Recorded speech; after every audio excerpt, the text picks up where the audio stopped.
they had been told me that was like, once they just started talking back, you couldn't have him because he don't have a phone. I was like, yeah, that's what I was going to do every week. I knew I had him to a point, and then the stadium kind of helped me out because right before we went out there, they showed the big highlight. So you may say, well, what's that worth ranting about? And I love it. I thought it was great. That's how you play football.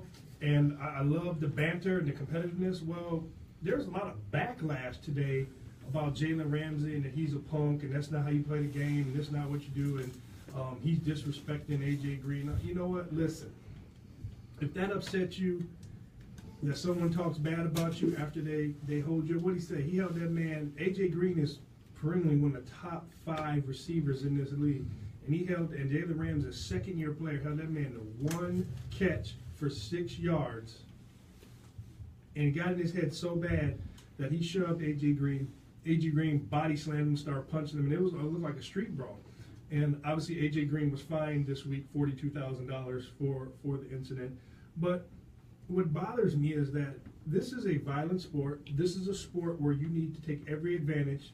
In sports in general, I tell my players, talk, get in people's ears, do it, don't get in trouble with the refs, but get in someone's head. Like you heard at the end of that clip, he said, his former player said, once he started talking back to you, got him. And once he got him, A.J. Green was out of his game. Now, the big thing is for Cincinnati, that's their best player. And he had basically accomplished what he wanted, is to get A.J. Green out the game. And obviously they went on to roll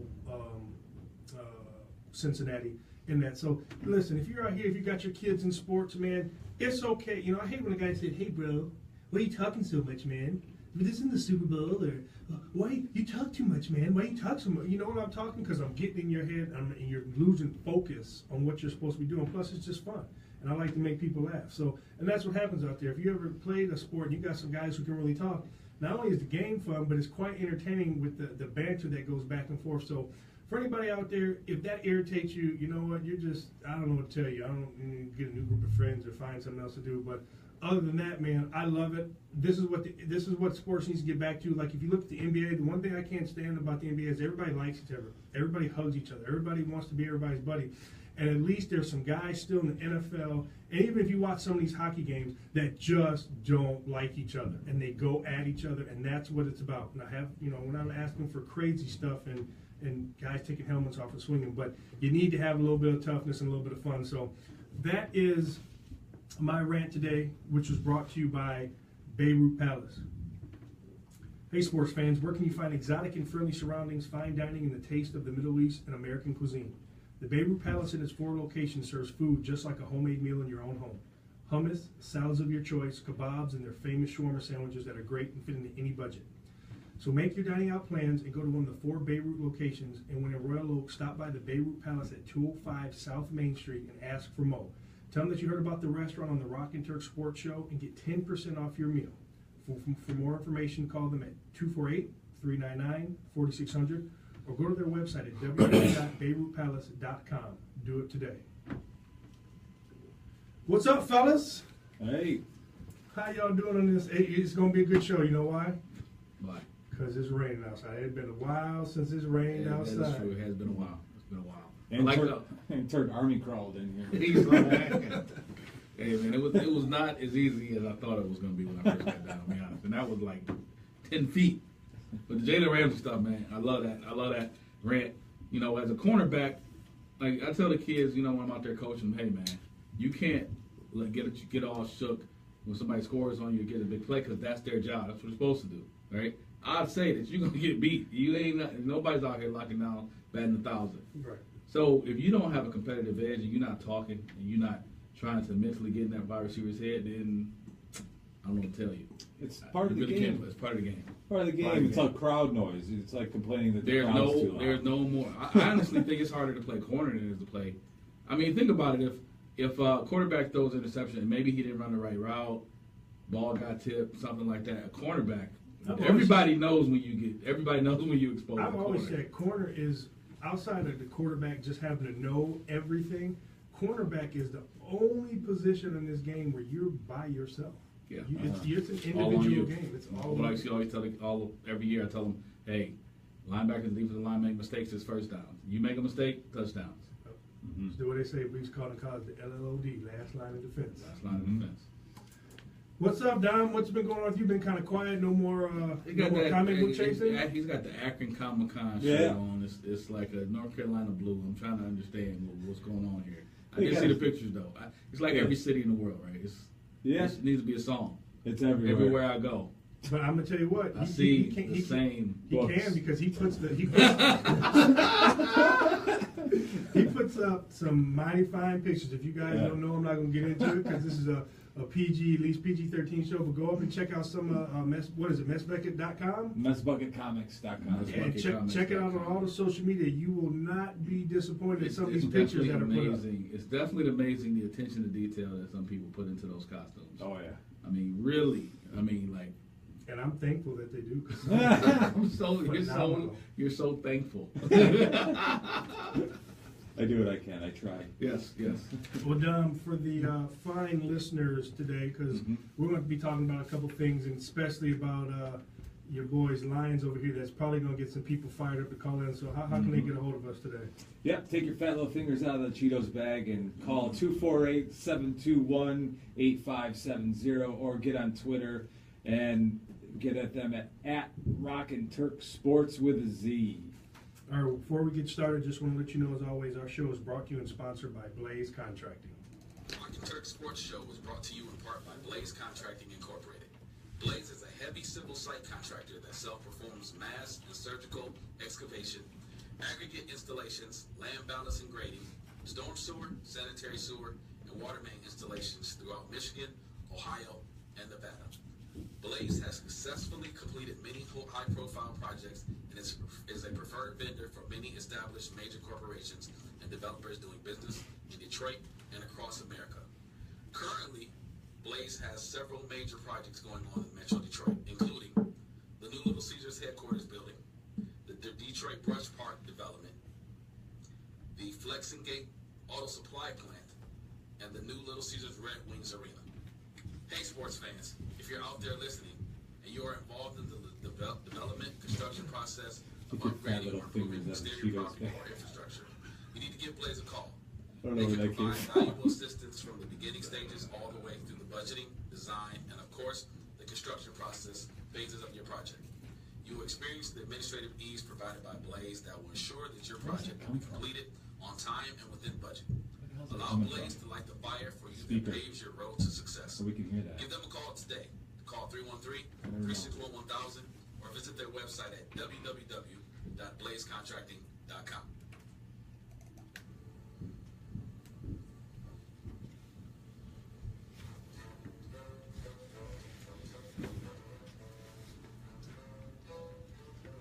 And we are off. Show 28. The Deuce 8. Oh my goodness, I can't believe it's almost 30 weeks in. It's crazy. So, like Rocco says, rain day. But rain does not stop the Rockin' Turk Sports Show. So we've got the hot topics for you today. And we're starting off with this week in sports. Rocco, this one right here, man. You know what? Leave it alone. 3 UCLA players were arrested in China for shoplifting. One of them was, unfortunately, one of the Balls. Freshman basketball player LiAngelo Ball was arrested. They all put out on bail. These guys are facing 3 to 10 years in jail. Number one, are these guys stupid? Number two, what's the projection on what happens to them? And number three, what does this do for the Ball family ratings? I think it helps the Ball family ratings because he was not his usual self, right? This lets people know that he's not crazy because most of the time he was over there. He was actually over there, right, to watch. Just having breakfast when this went down, from what I hear. Yeah. And he was over there, and he was with the media was very kind of dad-like. What's going on? I don't know. You know, we got to wait till about like he wasn't all boasting because he knows. Here's what I always tell people, and this is for you people here in Michigan. When you go over to Canada and party, you need to remember you're in a different country with a different set of rules and laws, right? If you want to argue with somebody over there across the bridge and act like Mr. Get Bad, they can detain you as an enemy combatant, and that means you can be over there forever. he knows that these rules in China are very different. It's not innocent until proven guilty. And this is a country where people do little things, they disappear forever. Like you never see them again. They get hauled off somewhere. So I think it's going to help them because it makes people see LeVar is a regular human being. For the guys, like you said, first thing you want to say is stupid, but here's the thing. Watching, I don't know, you told me you've been watching it too, watching the Ball series on Facebook. Now, it is reality TV, but you can see those guys they were brought up the right way. Yeah, they have mannerisms in there. So I was very surprised when I heard the And they have money, right? They have money, so there's not, what I'm thinking, now I know this, I'm not a conspiracy theorist, but here you go. Trump's in China right now for the Asian. They got things going on. Hold on, wait. But he was actually, I believe he was actually in China when this happened, right? This is a deep conspiracy theory. No, we might need music for what we're doing. Where we about to go right now. We're going down a deep, dark place. Right? Play classic battle again. We've got media relations issues with them. Now, here's the thing: whenever a foreign citizen gets arrested, a citizen they're supposed to call the United States or whatever country they're from right away. We detain one of your citizens. Now, here's the other thing. Well, I don't know how. Not to be stereotypical, but the average Asian dude is probably about 5'7". Okay? We need music. You have three guys that walk into three black men. I don't know too many. What did my man say? Blackanese people walking around, right? Music. So, the smallest guy in that group was 6'5", which is my height, right? Yeah. So you're looking at some 6'7", 6'8". There, you got to know. Now, if you're here in America, and you're a black person or a person of brown skin, you walk in someplace, they run up and ask you, oh, can I help you? Now, they won't help you. They want to make sure what you're doing, what you're looking at, what you're touching, are you taking What's it? that accent you just said? Never mind. So what I'm telling you is, you don't think that 3 6'8" black dudes in a country where there's no black people or people of color are in a store and next to their hotel, and they're probably the only people that were in there and everybody looking at them, that they would. I think there's more to this story. And the thing is, there is no information being released by the Chinese side. Like most times you say, yeah, they stole some glasses. But here's the thing. They went and got them. No, they went to the hotel and they talked to him for like an hour. And they left. Then they came back and got him and took him back to the police station and talked to him for an hour and made him stay there. Never were charged, never put in cell or anything. And then they let him go on bail. And now they're like kind of under house arrest at the hotel while the team is going on to Shanghai to play their game. So my thing is now, is there some kind of bargaining going on? It's like, what? This seems not just a simple grab some glasses and hit the gas. All right, so here, I'm gonna do a reenactment because obviously Rocco put a lot of stuff in. He's I going conspiracy theory here. So, all right, I'm not gonna use accents because here at the Rock and Turk Sports Show, we do not assume that anybody has an accent just because they're in China and Asia. I'm assuming that I am the police in China, and I got 3 UCLA basketball players. Ring, ring, ring. Hello. This the White House? Yes. This is the Chinese consulate, and we have detained 3 of your basketball players, and we'd like to speak to the president about something we can do in exchange to get these guys off the hook. Okay. All right. You just want to speak to President Trump? Okay. Hold on. All right. President Trump, here's for you. Hello. This is the... Hello? Hello? Is anybody... We have 3 black... Hello? I just think that I'm not saying that it was an exchange, but it's a black, it's a black guy. First off, what I told my friends, I would never let my kid go to China alone. But then I found out that Lonzo, the family was there. Not Lonzo, but LeVar was there. What do you mean alone? He was going with the basketball. I don't care, dude. I'm saying he's 17 years old, 18 years old. I feel because of this. Like, okay, because one thing about when you was like that age, you did some dumb stuff. And think about doing dumb stuff in China. I didn't steal though. And now if you're talking about maybe you hanging on a statue or like the one dude got arrested and he took down a flag. The one that's dead now? Is that the one? Yeah. He took down the flag. Took down the flag. That was funny. That's something that we might have done. Okay, he's dead. But no, but I'm telling you, I'm talking about silliness. But stealing that's just taking down the flag. You might have done that. I wouldn't have done that. I mean, I stole a flag. You just said you didn't steal, man. I'm talking. Rewind the tape. This is college stuff, not like it ain't stealing. It's college stealing. We snatched it from the person because it was a rival team's flag in their room, in their apartment when they had a party. And it was covered a wall, so we were pretty slick about doing it. So those are dumb things. So it's still stealing, though. I understand that. Right. We just took it outside and threw it in the trash. But anyway, how many steals? That's still like how many steals do the Ball kids average a game? New stat. We got to look at that. Yeah. Let's come to court. I mean, that's like I said. How long have you been stealing? But my thing is this too. What kind of now? Here's what I'm saying. communism and North Korea and China. What kind of country you live in? Okay, if they did that stuff here, it's a podcast, man. It's a slap Tell on the Tell her how you feel. It's a slap on the wrist and maybe a fine. They could be over there 3 to 10, bro. And that's not. This is the hard labor from the cartoons when they change up and they beating stones with a hammer. Eddie Murphy Martin. Yeah, yeah. He ain't working, boss. That's my baby pappy. 3 to 10, man. He's got to be shook, like, dude. He got to be like. LeVar got to be. It's the most helpless situation in the world for a parent. I feel bad because honestly, I still think LeVar is a good leader of a family. I think he's a good family man. He raised his kids the right way. It's one thing for your kid to get in trouble. It's one thing for your kid to get in trouble in China or like North Korea or something like that. It's like, okay, hey, look, this is not like you can't call Sam and get out of this. I tell people there's a guy. One of my homeboys lives in Dubai now. He played at North Carolina State. Big 6'8" old lineman dude lives there.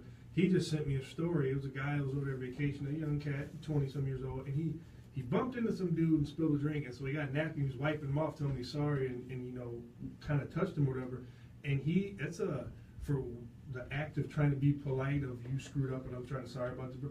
It's a 1.5 year jail sentence for touching another man in public with some, and it's like you go out the country, man. You have no idea what these laws and these things are. Keep your hands in your pockets, man. Stay on the tourist. Stay in the tourist areas. If you go into the the underbelly of the city, take a tour guide. Don't go in there thinking that you can just blend in. Mm-hmm. There's all type of stuff you can do. I'm not saying don't travel because I definitely enjoy traveling. You gotta be smart about it. You gotta be smart, dude. And stealing is never. You can't do it. And I wouldn't even travel with anybody. Can't do it. I went to Canada once with somebody who ended up stealing almost self-killed, and that was the last time I went anywhere with that dude. It could be college stealing. That's fine. Yeah, college stealing is totally. This is what I say. College stealing is. One day we can do a show about stuff you can do in college that in real life would never work. Like it's pretty much everything. Pretty much everything. Yeah. What's the one? Hey, I know it's off topic. What's the one thing, just off the top of your head, that you missed from college that you can't do now in the? No, I'm not. See, you take it to a different place. I'll take mine to give you an idea. How long is the show? No matter what time it was, 1 o'clock in the morning, there's still some decent restaurants, places to eat to go eat. Yeah. Right now at 9 o'clock. Where you going? At 9 o'clock, I can't. You pretty much McDonald's, Qdoba closed at 10. There's no place to really sell pizza. So that's one thing I miss about college. 1 o'clock in the morning, I can go to a decent restaurant and still get some food. Yep. I will say this: I didn't have a Pell Grant or anything, but I became a mentor at a mentee program, and we got $1,400 a semester. So I was getting $78 every 2 weeks. Mm-hmm. And I never remember being out of money, dude. I'm telling you, I don't know how. I mean, everything was paid. Plus so, you got stipend on the road. Yeah, so you got that and the stipend on the road, but like a little bit of cash in your pocket, $150. $150 in college at that time in the early, late 90s, early 2000s. You was if I was leaving the city, we all put the gas money in together. It wasn't like I was just on my own, so I missed not having all these bills. That's how you made all that. This man here would drive. Didn't you say from Bowling Green back home just to get some Popeyes? But we had a group of people who put it in gas. Unfortunately, I got a speeding ticket, so Popeyes became really expensive. But it's not the first trip. All right, so number 2, man, and this one right here, I had to dust this off, make sure I was looking at this right. Bobby Knight, who yes. Contrary properly, Bobby Knight is still alive. I heard that. I was thinking the same thing. Is Bobby Knight alive? All right, so check. He's alive. So he did an interview here recently, and he was somehow he talked about UCLA and talked about how much he inspired. He respected John Wooden as a coach, but as a recruiter, basically John Wooden and his program was the scum of the earth. What's your thoughts? First off, why? Why? Because apparently his lead recruiter, Sam Gilbert, went by all means, like they think today was dirty. He did whatever he had to do to get a player to come there. Okay. Paid his family, paid whatever he had to get him to come there. All right. So the question of, is this the statute of limitations passed by the years or the death of John Wooden? Go. Wait, before I answer that, quick side note, conspiracy theory number 2. We are on the roll today. We are Trump and John Wooden. We are 2 for 2. Wait, here you go. Where did Bobby Knight coach at originally made him famous? Army. No, made him famous. Indiana. Okay. Where did John Wooden play basketball at? No idea. Indiana. Purdue. Did he really? Yeah. So just a little side note on that before we get into that. So you got the and if people don't know, IU and Purdue are hated rivals. Okay, so that's number one. Now, to me, this is kind of like I say. I like being competitive, and I like to take cheap shots at people, but I like to be when they're alive and they can defend themselves and all that. I like to be alive so they can defend. So we can banter back and forth. But here's the deal, and I don't really understand this. This was not an era. He was pretty much done coaching, and his reign was over by the time Bobby Knight got really into his career. Okay? And when Bobby Knight had major success, he was done coaching. So I don't understand the bringing up of this, as they say, bringing up old stuff. That number one. Number two is you can't tell me you respect him as a coach, but then you despise him as a person, or like him as a person. He was listen. And this is what he said. This is why I say that. He said that Sam Gilbert was, like you just said, was a snake in the grass, did whatever he had to do. But he went to Bobby Knight. Wooden actually said, I just don't know how to deal with Sam Gilbert. And Bobby Knight looked at him and said, I'll tell you how to do it right now. But obviously there's some tied in more influence with the university. So I don't know. The whole point is John Wooden is still the greatest coach. One of the greatest coaching books, life books, not just called The Pyramid of Success, one of the greatest books I've read. I've used some of the things as in my work life and my business life. I don't understand. And Bobby Knight's already, he's not a bad guy, but he's already hated because he was just that guy. I just got to, and straight up fact in basketball, and this is modern day, this is like 80, probably from like 80s and on. It's hard, you'll be hard pressed to find one university that won the championship that did it clean. I mean, I'm saying there's levels of dirt, but it's very hard to be. I mean, I think the ones that are clean are schools that ain't sniffing no conference championships or type. And I'm talking about completely clean. I'm talking about you ain't giving kids no money when they broke at home. You ain't helping them out with that car. Right. You're not giving them a job and paying them to do nothing. I'm talking about completely clean. Yeah. Maybe BYU might be the only one. Yeah. I don't know. They're Mormon. Well, if you kiss a girl, they kicking you out of school. Yeah, that's what they say. I don't know. To answer your original question, I don't understand the purpose of it. Is Bobby Knight, like you said, knowing that he's alive now, is he going through dementia, or is he just mad because he's not relevant anymore? I don't know what the point is to bring up. And you're tarnishing the dude who's, he's the legend of college basketball, of your sport. I mean, what he did, like him and Pistol Pete, John Wood and Pistol Pete, their records that they have will never, ever be broken. That's like a coach going after like Bear Bryant or Lombardi or something like that. Like, okay, let's not. And where are your facts at? All these guys are dead. Yeah. So this is the Except ultimate you. cold case. Yeah. You know what I mean? Like, what are we gonna do? Yeah. So All right. Last one. LeBron James is playing like a. Oh no, I read that wrong. LeBron James tied MJ in career games this week, but his cryptic tweet and his overall passive-aggressive antics is one of many reasons why he will never be greater than Jordan. Thoughts? No conspiracy theories here. I've always if you listen to LeBron, hey. What was the tweet? I'm sorry, I screwed up, but it was an Instagram post, and it's I don't know the cartoon. Is it the Clevelanders or something? I don't know what cartoon it is. It's you got a ball to. It's just. It's just a ball. It was and Draymond Green trolled him, but LeBron is. It was after. I'm sorry. It was after Kyrie he put up 35 on the Lakers he played or somebody, and then after the game was over, it wasn't the Clevelanders though. It was that little funny looking. I don't know, but it's a dude. All you see is his hand balled up like this, and it says mood. And nobody. He probably is mad. He looking at the bum. What did I tell you? Can we rewind the show? I told you Derrick Rose is going to be worthless in about 10 games because dudes can't stay healthy. And the rest of these dudes, I didn't like to start a lot of the start season, but I think he's not happy with where this team's at. And I don't think he thinks IT is the fix for a lot of their problems. He's out of here anyway after this year. Oh, he is, but he still want to win this year. So anyway, I always respect. I love LeBron's game. I love the way he plays. He's the best player on the planet right now. But when it comes, a couple things that I don't like is you guys all remember back in the day, like he did anything at the end of games not to get fouled. That's why a lot of times he wouldn't take the last shot or whatever because he's he's not a clutch free throw shooter. And at that point, I saw he was mentally weak, right? Because you're worried about what people are thinking.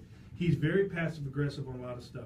One thing that you can say was Michael, just not saying what's on your mind, but just saying something that around it. Instead of just being a man and saying, "Hey, Turk, getting on my nerves, bro." Well, yeah, I know what passive aggressive is. No, I know. What has he said that like Out of his whole career, he's always just got something to say, or nip at something over here. Versus, first of all, stay out. It's none of your business. And if it hasn't with you, I think only thing I'll say is though I think it's kind of unfair because Michael Jordan didn't have social media. well, I understand it. And But that dude was a gambling addict. So what if he would have been a social media addict? that's fine, but That would've been- I don't see Jordan because he could be on it now. Like he goes out. What does he do? He goes out to events where he knows it's going to be major. And turn up. This man went to a retirement, his own retirement, and was giving it to people about how you suck and I'm better than you. You might not like it, but LeBron is just and part of it is like saying this man D-Wade came to the team and he speaks up a lot. He already been like, this ain't getting it done. I don't like the way y'all playing defense, and then LeBron just kind of sits back. Like his lipstick right Yeah, now. look how he's talking, just like And we're watching. People think we hate LeBron. Well, we do. No, we don't. I like him, but I just He's think the greatest player. is He's the greatest ultimate- player right in our time. He's an alpha male, But Cleveland will go down as one of the great. If he doesn't win the championship this year, they will go down as one of the great disappointments in playing sports history for the guy to be arguably the best player ever to play the game and deliver one championship to his hometown. I think maybe, but I mean maybe when we're all dead and gone and somebody just snack, but everyone knows he never had any help. I mean, this is probably Kyrie. He built these teams. Yeah, but I teams. think what's hurting him right now is, I don't know we're not going to be on basketball, but Jay Crowder, have you seen what's going on with him? Like he's like scoring 5 points a game. Can't shoot. Defense, you know what it they're is? playing bad defense. I told one of my friends because they were talking about how Jay Crowder was a good 3-point shooter. I said there's a difference between being a good 3-point shooter when you need to be, or as a Kevin Love's a good 3-point shooter. Like he can dot you up anywhere. Jay Crowder was a good 3-point shooter because he didn't need to be. Now that he needs to be a good 3-point shooter, he don't look very good. You're like he was an afterthought before. Now he's like you're getting these double teams. He's their second best shoot. Like consistency. I mean, J.R. Smith is a head case, so Kevin Love and Jay Crowder should be shooting most of the threes on that team. Maybe Shannon Crowder, but he don't play enough.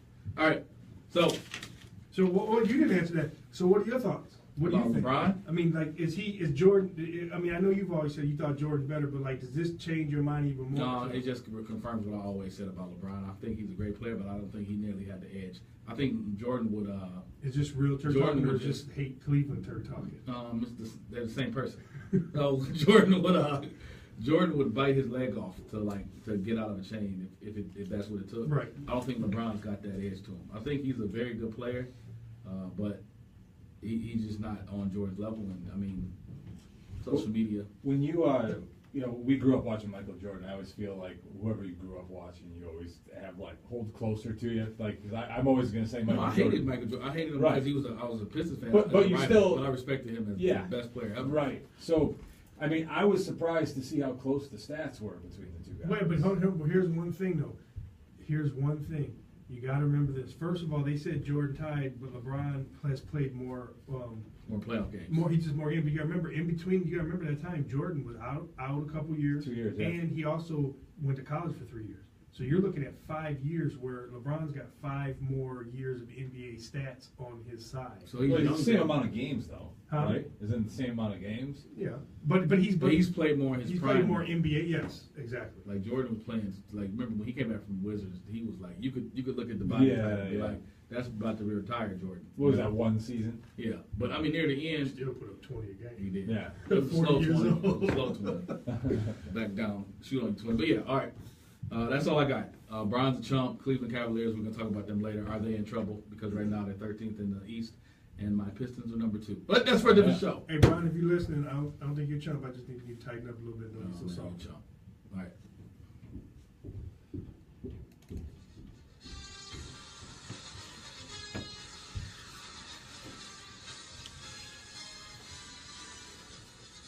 I figure when you're saying that, we might get some of these NBA chumps that call up all the time crying. Maybe it's too early. Yeah. All right, ladies and gentlemen. Well, NFL is rolling. We did have some late breaking news that just came in that it looks like that Ezekiel, which will actually play into some later stuff we get online. He is back being suspended to 6 games unless something happens tomorrow. He will not not be playing this week. He's going to start his 6 games. But first thing I want to talk to you, Mr. Turk, is I went back and listened to our we went back and listened to our picks before the season. Yes. And so before the season. And I wanted to see, and I'm not going to get into. We'll have another recap show about that near the end of the season. But right now, with what's going on and how things are shaking out right now, let's do a mid-season because they're about 9 games. We're at mid-season right now. What are your 12 playoff teams? And let's start with the NFC. Start with the NFC. All right. I'm going to start with the division winners, who I think is going to be the number 1 seed. I think the Eagles are right now far and away the best team in the NFC, and I think the style of play they have, Carson Wentz, hey, hello, Cleveland, is playing phenomenal football. Even without Jason Peters, that offense looks to be very good. Yes. J.J. even had a good game in a very limited. He didn't know what he was doing. Gave him 70 yards and a touchdown. So I love the Eagles as the number 1 seed. The Rams, man, can we go back and rewind the tape? And I told everybody Jared Goff was going to be one of the most improved players. He's proven it game in and game out. They beat the draws off of New York last week. All right, the Rams look far and away the best team in the NFC West, and that defense is very good. I love what they're doing in L.A. with the Rams. Number 3, my Detroit Lions. I still see the Detroit Lions making a strong push last 8. They have the week. They played all the heavy hitters early. Cleveland this week, Chicago next week, Minnesota Thanksgiving. We could be looking at a matchup to take a half game lead against Minnesota on Thanksgiving. No way we lose that game. You heard it here first. Lions win the NFC North. NFC South, I still think that the Carolina Panthers are going to figure out a way to beat the New Orleans Saints. Why do I say that? Watching that Carolina team against Atlanta, I thought Kelvin Benjamin trade was going to affect them, but what I saw was it changed the way they call offense. I think they want to get the smaller, faster dudes on the field and run a lot more misdirection, reverses, screens, and they want to get, and they're saying that Devin Funchess is the guy, which he's actually had a pretty good game. He's looked like the guy. Expect Ford McCaffrey to have a huge role, and I think Curtis Samuel has a chance to be a good player for them. He had the most snaps that he's had all season last year. And I think that's what they're trying to do. I still think they got too little in the trade, but that's for a different story. Wild card, the wild card teams. Now, if this is a caveat, because I think if Zeke gets the 6-game suspension, the Cowboys are in trouble. I'm going to assume, based on what I saw, that they're not going to keep that 6-game suspension. He's going to play this year. If they do, I like the Cowboys being one of those wild cards. The other wild card, I like being the New Orleans Saints. Saints are running the ball. They're about as balanced offense there is in the NFL. Maybe other than the Eagles with J.J. now. Really like the Saints. Defense is playing well enough to get them in the playoffs. Those are my 6 in the NFC. You know what? We can tell that we're football guys and we know a lot because it is what you have is relatively close to me. I have some things out of position, so I'll start with the West was different. I do like the Rams. I like what Sean McVay is doing. Defensively, they're okay. I'm not sold on them yet, but they ran into a New York team that's Janoris Jenkins out for the game for disciplinary reasons. Their offense is shot. Everybody's hurt. Their defense is just they're kind of done. They've given up on McAdoo. But I got Seattle winning. They basically they're going to give Rawls one more chance because Lacey's out. But they basically just said, hey, we don't have a running game. And we're going to win this through running the quarterback, a little bit West Coast, a little bit take deep shots with Baldwin, and Paul Richardson being healthy now is finally starting to be what they are with Richardson deep. It's also open up Lockett as well. So I got the Seattle winning the West. Same thing with Philly. Basically did everything you said, and once J.J. learns the offense and they get him in on passing downs. Plus, they have a lot of depth at running back. And their defense is lights out. The South. I have the Saints. I think Atlanta's, I don't want to say it's that Super Bowl hangover, but I think it is they lost their offensive coordinator. And I think that's the biggest thing because someone like Taylor Gabriel's not getting used, who Shanahan really liked Taylor Gabriel, brought him that team, and he was a piece that opened everything up. Plus, they're not getting the ball to Julio nearly as much as they did last year. And real quick, Bill, about the Atlanta Falcons, and I heard that too, but if Julio Jones catches that ball, they win that game. Yeah. So at the end of the day, I just think these guys' heads are in the clouds. But go ahead. So I got the Saints. Carolina, man, I like. Yeah, they won. Defense is good. And I was surprised. I thought they were going to be shaky at corner, but they've been pretty good. I just think that they're playing small ball now, right? They're going to go with McCaffrey. Stewart seems to have a fumbling problem, so he's not getting a lot of carries. Samuel, we'll see what he does. Funchess is still Funchess. He's a slant, curl, maybe a post every once in a while. He's not gonna create separation. That was their problem with Kevin Benson. None of their receivers create separation. But I think that's why they got rid of one of them. Right. They wanted to keep only one. The younger one and the cheaper one. Yeah. So, I got the Saints winning the South though because, and I'll get to my upset team too. Now the North, and I'm gonna hear, but I'm gonna tell you why. I have Minnesota. Come on. The reason why I have Minnesota, and it's very tight right now because there's a couple things that's happening that's making me nervous. They're doing really good. Case Keenum and the offense are on the groove, and they have a great defense. They just put Sam Bradford on the IR, and they activated Teddy Bridgewater. Now, my thing is, are you going to try to get Teddy Bridgewater starting at some point for the season over and kick Case Keenum to the curb when what you're doing is winning? And now, is Case Keenum going to start playing a little, even though he's a pro, start playing to keep his job versus, when he's locked up? So that worries me a little bit. Now, the thing is, though, their schedule's pretty tough coming up. They're playing a lot more winning teams and teams that are built like them to bang. They got to come to Detroit. The Lions have one of the easiest schedules coming out. So what I do have, I made a resolution. I got Minnesota still 2 games up, winning division, but I have the Lions making it as a wild card. Let's go. Oh. Because I just don't. I'll take it. It was between them or Carolina, and I think in the end, I think they're going to split with Atlanta. I think they're going to lose some games they shouldn't, and I just think and Cam Newton's going to have a meltdown at some point, which is going to cost them a game or 2. So, and then I do same thing with you. Like I said, we just got the breaking news. I had the Cowboys. If he plays, they're in. I even say they could possibly. I don't think they can beat. I don't think they can catch Philly. But I think they could be in. Philly's playing great ball right now. Minus an injury, I don't think about. So that's what I got for the NFC. What you got for the AFC? AFC, we'll run through this quick. I think the Patriots, I know it got a little bumpy early. Patriots have all figured it out. I think that they're going to be the top team in the AFC. All right, so I still like them. As long as you got Tom Brady, you got a chance.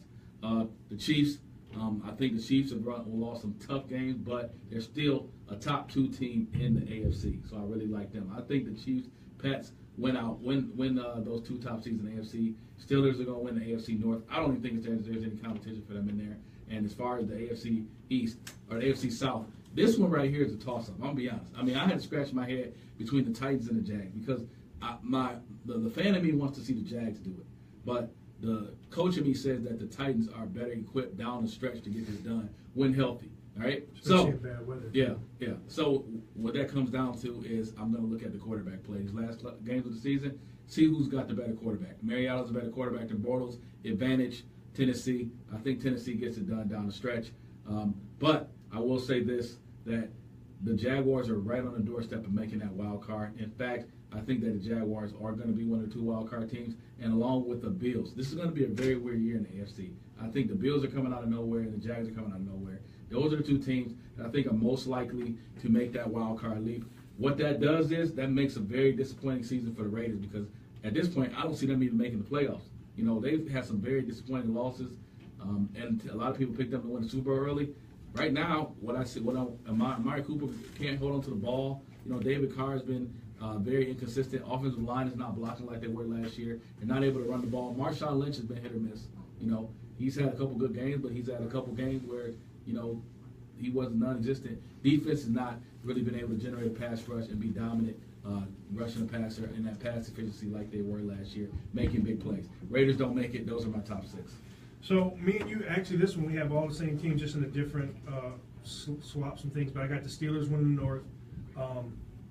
I pulled out with the Jags because with them winning the South for one reason, and that is their defense is better than Tennessee's. Is a solid defense. Jacksonville's approaching being a great defense. They lead the league in sacks in 9 games. They have 35 sacks. They lead the league in turnovers, takeaways. So I got them. And Blake Bortles, I know that the coach, that's Doug Marrone, he's a run guy first, and then also you have Coughlin in there who's orchestrating everything. And what they're doing is, in fairness, they asked Blake Bortles to do a lot that he probably wasn't capable of or ready for yet, and he's having to make simple decisions. Plus, you're doing all this without their top wide receiver, right? They've had some other guys step up, which is only going to make them better in the future. So I got them. Pat, same thing, got it together. I think that they're used to being there, and people got to get over them. What is that going on right there? So Anyway, I got the Chiefs He winning. must have lost this week's bet. I think Drew Stanton lost, and he was just like a Blaine Gabbert? woman. Yeah. Why is Blaine Gabbert in the NFL? That's a real question. But Cap can't get a job. Blaine Gabbert's got on a fairy outfit, but Cap can't get a workout. Okay, back to you. Go ahead. Chiefs win the West. Now my wild cards, like you said, I got Tennessee in there because they are a good team. I think they're built for that because they can run the ball and they can stop the run and they can make plays when they need to. I know they had a hiccup last week, but I've been, I got my little NFL direct ticket type deal. Maybe not exactly, but it's I get all the games, and I watch Buffalo, and Buffalo is a solid. They have a great defense. Mm-hmm. They have a great defense. They have a good running back. They have a solid scheme on offense. It's not going to wow you. It's not going to put you in the seats and say, wow, boy, did Tyrod Taylor makes the plays he has to. And I think that they've got a good enough jump where they create problems and they're good enough on offense and they get in there. Plus, with Calvin Benjamin, he's never really had somebody to throw to like that. He's had Clay. And honestly, Calvin Benjamin was a big pickup for them. And the reason I like the Bucks, too, as a wild card is because you look at who they're going to compete against to get the wild card. It's the Bills, the Dolphins, the Jaguars, the Raiders, who are under 500, and I mean, if you want to throw them in there, the Ravens. I mean, there's not a lot of competition for that top wild card seed for them, especially being above 500. They got two game lead on is the sixth spot. They got a 2-game lead, so I think Buffalo's defense is good enough to where those guys can win 4 games. I think 9-7 gets a wild card in the AFC this year. And since you brought it up, my disappointments in the AFC have been the Ravens. I mean, he's finally got everything he wanted. The weapons that are around him are phenomenal, and their defense is playing very well. And I don't understand why he's not playing well. And it's all on the quarterback, honestly. Flacco. Oakland, I liked them. I don't understand why they can't run the ball. They probably have the second best line. Yeah, and they can't run the ball. And they've got some guys that can run the ball. They're using Cook. He's getting used, and then obviously Amari Cooper. I don't understand this disconnect. Their whole offense was hitting on all cylinders, and just until like the last 1 or 2 games, he's had to drop at least 10 balls this year already. Man. I got him in fantasy. He drops a lot of passes, dude. Even when he has great games, he has dropped a lot of passes. So I don't know if he got something going on in his personal life. So that's probably big. And everybody kind of, like you said, anointed them as they were going to unseat the Patriots. This was their year. It showed you how hard it is. And then obviously the Bengals are a perennial playoff team, but this year, I mean, you figure with Joe Mixon, I know Ross has been hurt all season, but they look like they finally got the offense to match the defense, and they've just been abysmal. So those are my biggest disappointments in the AFC. NFC, the Giants just fell apart. I mean, injury happened, but defensively, everything's falling apart. The Falcons, you look for the Super Bowl hangover, but I think, like you said, it's just there are some issues there, but they're just not making plays when they need to. And I think the biggest disappointment in the whole NFL is Tampa Bay Buccaneers. That was a team I thought was possibly winning division, maybe make a push, not be a Super Bowl, but give some people some, and they're just garbage. But the surprise teams, like we said, have been the Jags, the Eagles, and the Rams. But my biggest surprise team is the Jets. The Jets tried to do like Philly. They dumped all their assets. I figured they were going to compete with the Browns, be 0-16, and these guys are still in the hunt for a wild card. It is amazing what they're doing with not a lot of talent. They're just playing hard football. So, okay, this is when everybody down. Throw the number out before we get started, because other than that, I don't want to be interrupted on this. 248-721-8570. So we got about 5 to 6 hard minutes to talk about this. And if you saw the social media that was up today, I did that on purpose because that's how I feel. I was not trying to be in the middle. Right now, do you consider the Lions contenders or pretenders? And let me go first because I know you're going to get all amped up and yelling. So let me get my points out because I'm going to get shut out the conversation. One, and I want people to understand this, as much as Turk says, I'm not a Lions hater. I just about good football, and good football organizations run very well. And for a long time, the Lions have not been run well. They've had some decent coaches that Swartz kind of got to go in the right direction. Now, Caldwell, I don't think is the right guy. But I'm going to tell you, you've heard me say this. They don't have a run. They have not invested in a running game. They have not, even when Calvin was here, they never invested in another wide receiver that was good. Now that he's gone, they're not investing in a dominant receiver, whether through the draft or free agency. It's like they haven't, never mind, go ahead. There's no downfield threat. Other than Galloway, the first game, and then the last 2 games, they've really been throwing deep shots to Marvin Jones, who's still a short guy. They don't have a deep threat. No, outside of Ziggy, which we talked about, there's no significant pass rush You outside. include Ziggy, though. Ziggy's a bum. Go But ahead. I think he's a little banged up. Yeah. And here's the other thing. He's 38. You know how I always feel, you have to prepare for the worst. If Stafford gets hurt, you got a first year guy or second year guy in Jake Rudock, and then I think I saw Kaya back on the sideline, so I don't know if they picked him back up. He's on the practice squad. So Stafford is a guy you have to find. One thing that Green Bay did when Favre was there, they got another gunslinger. Now they had to fix up Aaron Rodgers' throwing motion, but he's got a powerful, strong arm. They placed somebody that can replace Favre if he gets hurt. Matthew Stafford probably has, I would probably say, maybe outside Jay Cutler, the strongest arm in the NFL. If he gets hurt, Jake Rudock probably has one of the weakest arms in the NFL. And they have Kellen Moore was here before, and he has one of the weakest arms in college football and NFL. So you don't have a guy who can even, and let's not, Stafford is a talent. He makes throws and puts the ball, what did John, man said the other day, turkey hole, which I have no idea what that is. Gruden was saying that. But he puts balls in places where Rudock can't. So you look at all that. Now they have these very easy schedule, and they could possibly finish the season at 10-6 because if they now my thing is they may lose to the Broncos. I'm thinking they may lose. They may lose to who? They may have an upset because they're flying high, and this is Flying high. They won one game. But everybody else thinks it was the game of the century. They should have won that game. Oh my God! So- Lions get blasted when they blow a team. No, I'm not talking about it, but they should be. Now, if Where they they dominate the whole game. But if they did that with Aaron Rodgers, then I'd be, Yeah, but I'm saying they did what they were supposed to do. I understand that. That's so how why. they get penalized. Well, I'm not penalizing. What I'm saying is everyone Flying high. is saying that they are world beaters and this and because Who is the, have you watched? Now, Bang's head on microphone repeatedly. we watch social My media. We hashtag watch right sports. We watch all these shows, and everyone is all up on here in town, especially here in Because town. Cleveland sucks, dude. I understand that, but they anybody can be beat on any given Sunday. And what I'm telling you is, if they're not focused, but they can finish 10-6 and get a wild card. But I'm telling you right now, in my eyes, this is a team that is a pretender team. They are not ready. I thought they were going to be contenders in the offseason. What do you mean contenders? Like playoffs or Like, championship? no.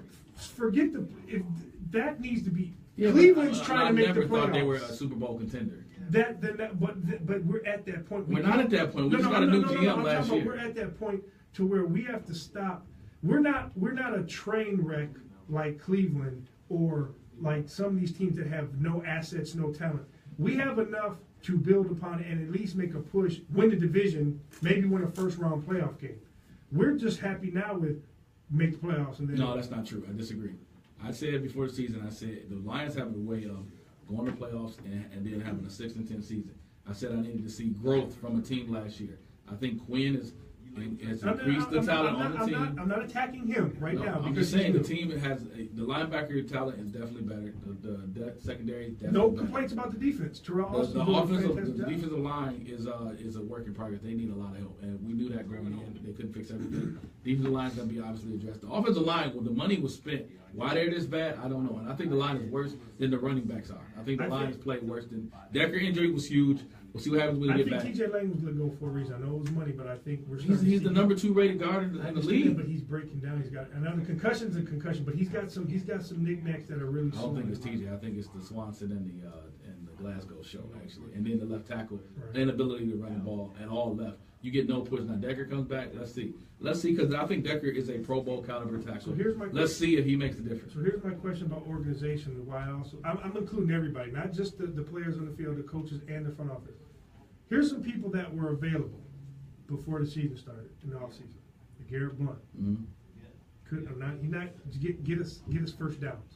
Get us red zone touchdowns. We're struggling in the red zone. Okay. I don't like him. A little, maybe too much. Chris Ivory is an underrated, hellified thumper that's a short yardage back. He's got a little juice to get in the open field. Had him. Had Adrian Peterson before he did all this, and he probably would have fit a little bit better what you're doing because it's one back and you need somebody who's got a thump. We have shifty scat backs that cannot take, really, they can't take a hit head on. Once they get hit, they go down. So my thing is, organizationally, what were we thinking? I wanted Kareem Hunt, but we took Galladay. This is the thing, though. Galladay looked like a He number one was a receiver. stud at Toledo. We need to see what happens when he comes back because I think he's going to help the passing game. Decker is going to help the passing and the running blocking. Let's see. I don't think they're Super Bowl contenders, but I do think they're better than they were last year. I'm seeing progress. we got these unattainable landmarks that we put the Lions to. All I wanted to see is growth from last year, because we've gone one step forward, 2 steps back for many years. They made the playoffs last year. If they win the division this year, that's growth. That means next year they're primed for a next step. But hold on, and that's what I'm looking for. We've never done that. We're talking me and you. I'm not talking about the average fan out here, the expectation. I'm talking about just all I'm saying is a solidified run game. That's obviously not easy. But we spent the money. I mean, it's not like you didn't try to upgrade the line. I'm talking about a running back. You upgrade the line with no back. You can't fix everything. But you could have went out. My man is playing on a league minimum up in Philadelphia. Yeah. Okay, there's guys that he could have got. We don't have a dominant wide receiver, and I'm not dominant. Find us a guy who was on the market that can at least get downfield to give Matthew. I don't think it's that easy to find a guy that's dominant, though. I don't think. Okay, let's say a capable number 2 that we just use as a 1 until we find it. We got 2 number 2s. You're right, and they're both on the field at the same time. But Galladay looked a part of a number 1. So I need to see him before I make that, because if Galladay is the number 1 receiver, but they played him in the slot though. He plays outside. He played outside when he was in and Golden Tate went to the slot. I think this jury's still out on Galladay. How good he can be. Will he be Kareem Hunt? I doubt it. Kareem Hunt was the guy I wanted. Yeah. But I'm just saying, he was the guy I wanted. Yeah, we watched the draft together. I've been posting highlight tape of Kareem Hunt. Because actually, I tell you when I wanted my man from Dalvin Cook, and then once he got took, then you were like, "Let's go for him." And I'm like, "I'm all with you on that." So we got the wrong Toledo guy.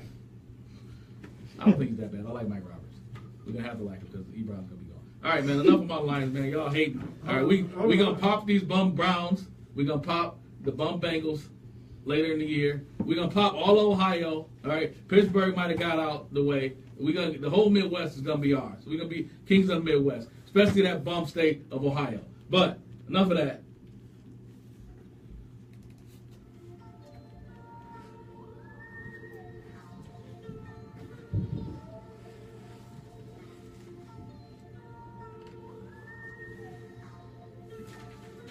I don't know what this is. All right, y'all. Like I said, we had to get down to business and get serious. So I had to get a serious beating here on that. Now, I want to apologize to everybody because last week we had the late breaking news that Deshaun Watson had torn his ACL. So what that did, it shifted a lot of what I had picked. And I was just not able to get on to social media to post what I had. But let me tell you what, those lineups that I had this weekend had about 180 points in DraftKings, had about 170 in FanDuel. So I won a little bit, a couple $100 this week. So I apologize, but you know what? Don't miss out. It wasn't my fault, but I'm letting you know that I put some stuff out there for you. You can win some money. So I'm gonna dive right into it. And what I'm gonna do is I'm also, you know what, screw it. A lot of these guys out here that give you, because they're being grieved themselves, they give you 5 or 6 players. I'm gonna give you the whole lineups. All right. So all you gotta do is, you know what, I figured Universe will kick it back to me. You win some money. All right. So here we go. DraftKings this week, and this is gonna be some names that you're gonna look at me and say, huh? But I think they're gonna have big games. Tyrod Taylor up in Buffalo at quarterbacks going against New Orleans. The weather is supposed to be abysmal, and they can. LaShawn McCoy he's woken up, as they say now. He's woke and he's playing. So I like what Tyrod Taylor's doing. He's not trying to be more than what he is, but he's putting up some good fantasy numbers. This is a new one. Orleans Darkwa from the New York Giants. He is going to be playing San Francisco, and San Francisco has been getting killed in the run, and this guy's actually been 16, 17, 70, 80 yards a game. This will be one that he'll break out. And AP just shredded him up last week. The next one is Jerick McKinnon from Minnesota. He's quietly having a great fantasy season. It's pretty much, out of the last 5 weeks, he's had one stinker. The rest of them, he's had over 21 points in those games. So let's go with him. And they're playing, to me, a soft, beat-up Washington defense. Next, we got Calvin Benjamin. We're going to stack him with Tyrod Taylor in his debut this weekend. Tyrod's never had a target, so I like to see that they're going to feed him the rock and get their money's worth. Now, simply, we got Antonio Brown going against the now what's his name? No, not Vontez. The corner. Vontae Davis? Vontae Davis has been cut by the Indianapolis Colts. He decided to have surgery on his groin, so they cut him. He was their best corner. now Antonio Brown is coming into town with a week off, so he's going to put up some major points. And then they've just decided they're going to feed the ball to T.Y. Hilton. Last week he put up 35 points, and that's what they're going to do again. If we're going to lose, we might as well lose with our best player getting our money's worth. Tight end, go with Cameron Brate. You got Jay Boo is out. Fitzpatrick is in, and then also Mike Evans is suspended, so obviously they're not going to throw a lot towards Jackson. He's going to stay in his role. They got the kid Goodwin out of Penn State. They'll go after him. But Brate will probably be a heavy target because Fitzpatrick likes to use his tight ends a lot everywhere he's been. The flex, we got Robbie Anderson, very underrated. He's been McCown's been throwing him the ball up there. He's been finishing 80, 90 yards, a couple touchdowns every game. He's putting up some major points, so that's a good little cheap flex for you. And then I'm going with the Jets defense this week. They're playing a beat-up in the Meadowlands with a beat-up team, mentally, physically, all that. So I got the Jets defense. So that's your DraftKings lineup. FanDuel, pretty much the same, couple different ones. I got Tyrod Taylor. I got Adrian Peterson tonight. I think that Seattle's had a hard time stopping the run, and I think they're gonna. And with Stanton in there, they're gonna feed him the ball, and that's what Arians said. We're just gonna feed the beast. Last week, I think he had 28, 29 carries, had 130 some yards and 2 touchdowns. Jerick McKinnon, got him again. Calvin Benjamin, Antonio Brown, T.Y. Hilton, Brate. Now, for your kicker, we're going to go with Dallas kicker Mike Nugent. Now I'm a little worried if, because they're going down to Atlanta, they're going to be in a dome, but now I want to see how they're going to move the ball against Atlanta with Zeke being out, how they're going to be effective. But we'll stick with Nugent because he's only 4,600. And to make our man Turk happy here, I went with the Lions defense going against the Browns. It was either them or Jacksonville, but I went with the Lions because they've been Cleveland had turned the ball over 11 times in 4 games. So, and plus Agnew's been looks good in the return game, so might get a return touchdown from him as well. So that's my FanDuel. Now, in the new NFL Golden 5, which is free to play, it's up to $200,000. If you get a perfect lineup, you get that. I think it's $1,000 or $2,000 if you win it. But I have, and this is no salary, so you just pick your top 5 players, no salaries involved. This week I have Jared Goff, Leonard Fournette. I think he's coming off that suspension. He's got to reprove himself. Shady up there. I think he's going to cut up New Orleans. We got Antonio Brown and Kelvin Benjamin. Those are my top NFL Golden 5. So, guys, I'm giving you all this knowledge. You go anywhere else, they're not giving you the full. They give you a couple guys. I'm giving you this. So remember, send us some money, 10% of your winnings into the Rock and Turk Sports Show, and I'll keep feeding y'all. Hey, that T.Y. Hilton one, I know he's got Jacoby Brissett as his quarterback, but that Steelers defense is not that good, man. Especially against the pass. They are not that good. They run a lot of zone blitz, man. They run a soft cover too. Briskett's going to take some chances. He may intercept those interceptions, but T.Y.'s going to have a big game. Why you call him man Brisket? Whatever his name is. Brisket, slow roast, chicken, pulled pork, man. Whatever, right. man. I get your name right when you get your game right.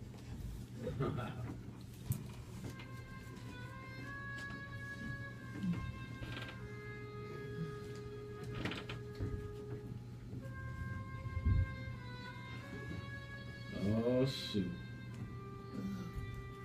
Coming to my office. Okay, ladies and gentlemen, I'd like to introduce you to the money-making part of the segment where Dr. Dollars can give you the knowledge necessary to pick the right games, the right teams against the spread this week, and come home with dollars in your pocket. Me and Jamal are going to be here. We're going to be discussing some of these matchups. But first thing I'm going to do is I'm going to blaze through real fast some of the ones that we agree on. We think are key games, the games that are going to garner a lot of attention that we happen to agree on. We're not going to spend a lot of time on those since we agree on them, and we'll spend a little more time talking about the ones we disagree on. So Doc, before you get going, let's give out this number, but in case people want to call in with questions about which ones you feel most comfortable about. So if you're tuning in and you want to call and ask a question to the Doc or Jamal, number is 248-721-8570. That's 248-721-8570. All right. I'm waiting for a call, guys. Somebody call in, ask me for the right answer, ask me for my lock of the week. Last week, I picked the Cowboys as my lock of the week against the Chiefs. You use that Turk word? said he was a bum, said I was a bum. He questioned me, he challenged my manhood. And what did my Cowboys do? Just for the record, that was he made the pick before Zeke was eligible. He was ineligible when we made the pick right here. I made the pick knowing what my Cowboys were going to do on Sunday. If Zeke don't play, they lose that game. So You use the L word. I can't believe it. Lock. And my lock of the week last week, in case you want to jump back, was the Lions. I said the Lions were going to go up there and handle business. I didn't care where it was, Green Bay, Tampa Bay, Frisco Bay, Georgia Bay, Puddin' Bay, yeah, any bay. 14 Monaco Bay. I don't care what bay was that. But Traffic. a few of the ones. Let me jump through a few of the ones that we both agree on are going to be solid picks against the spread this week, and that is we both like the Bears laying 5 and a hook at home against the Packers. And I think the Packers are lost right now. They don't know what they're doing, and I think the Bears are playing solid enough football, and I think they're going to cover that 5.5 at home. A home's a big deal in the NFL. I think both of us love the Lions. They're laying 11 points. The Lions laying 11 points. Can't I'm believe going to it. say it one more time. The Lions laying 11 points. I can't believe I'm saying it out loud, but I can't am, believe it. because they are applying the frowns of the Browns. And we both. Let me see what else. What else do we agree on? Is that about it? Yeah. Oh, we both like the Patriots. We like the Patriots to handle the Broncos on the road. Now that line is a 7.5 point line. We buy that hook and double up on that big, and we get that line down to a smooth 7. But we think the Patriots. The Broncos are a little like the Packers right now. Would you agree, Jamal? A little bit lost. Yeah, lost.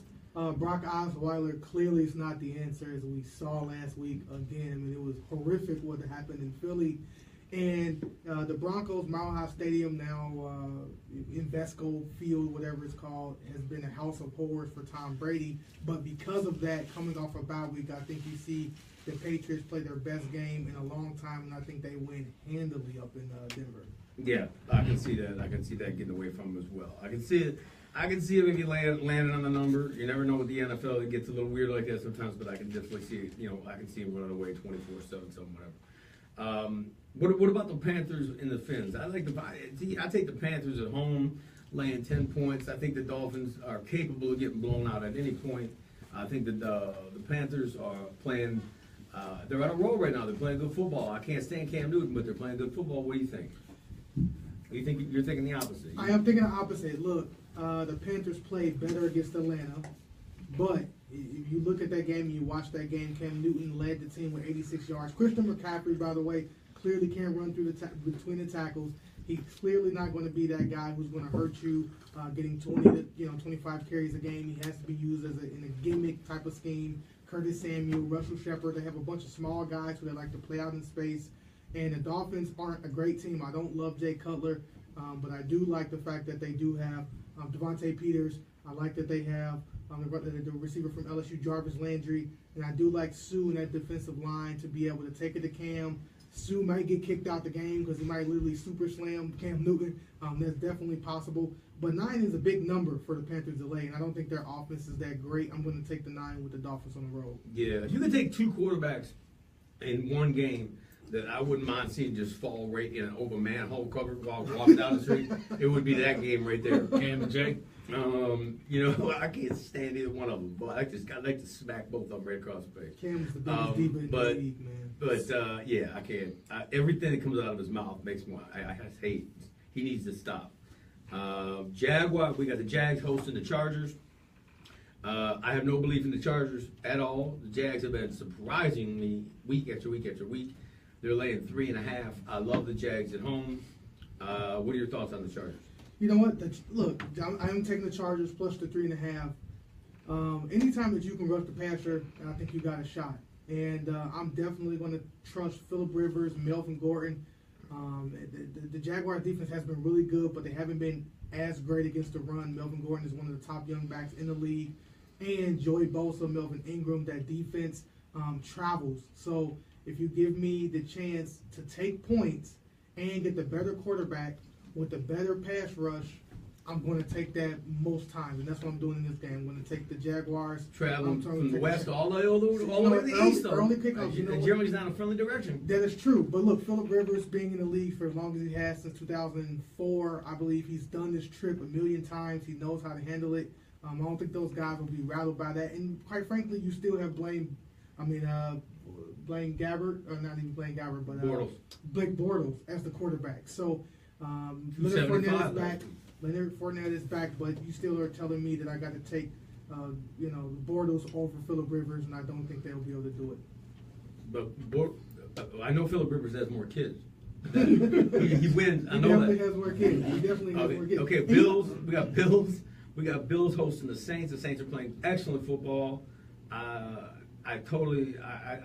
love the way they're playing right now. They're doing a fantastic job, but I think the Bills are coming off an abysmal performance. I don't think they're happy with themselves. They play good defense.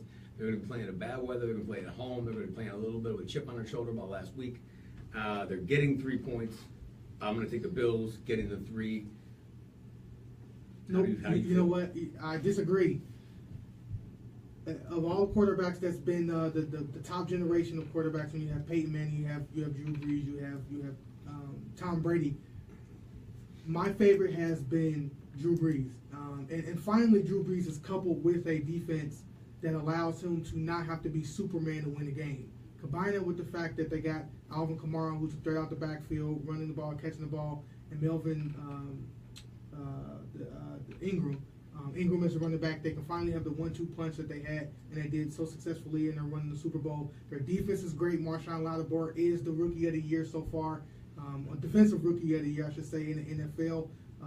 Cam Jordan is a great guy on the defensive line. Look, they're just a much better team, in my opinion, even if they're laying 3 on the road in bad weather. I'm going to take the better coach. I'm going to take the better quarterback. I'm going to take the better pass rush. Again, it's the same thing that I use with the Dolphins. The Chargers on the road. I'm going to take the Saints laying at 3. Man, you almost got me convinced, but I'm going to stick with my Bills.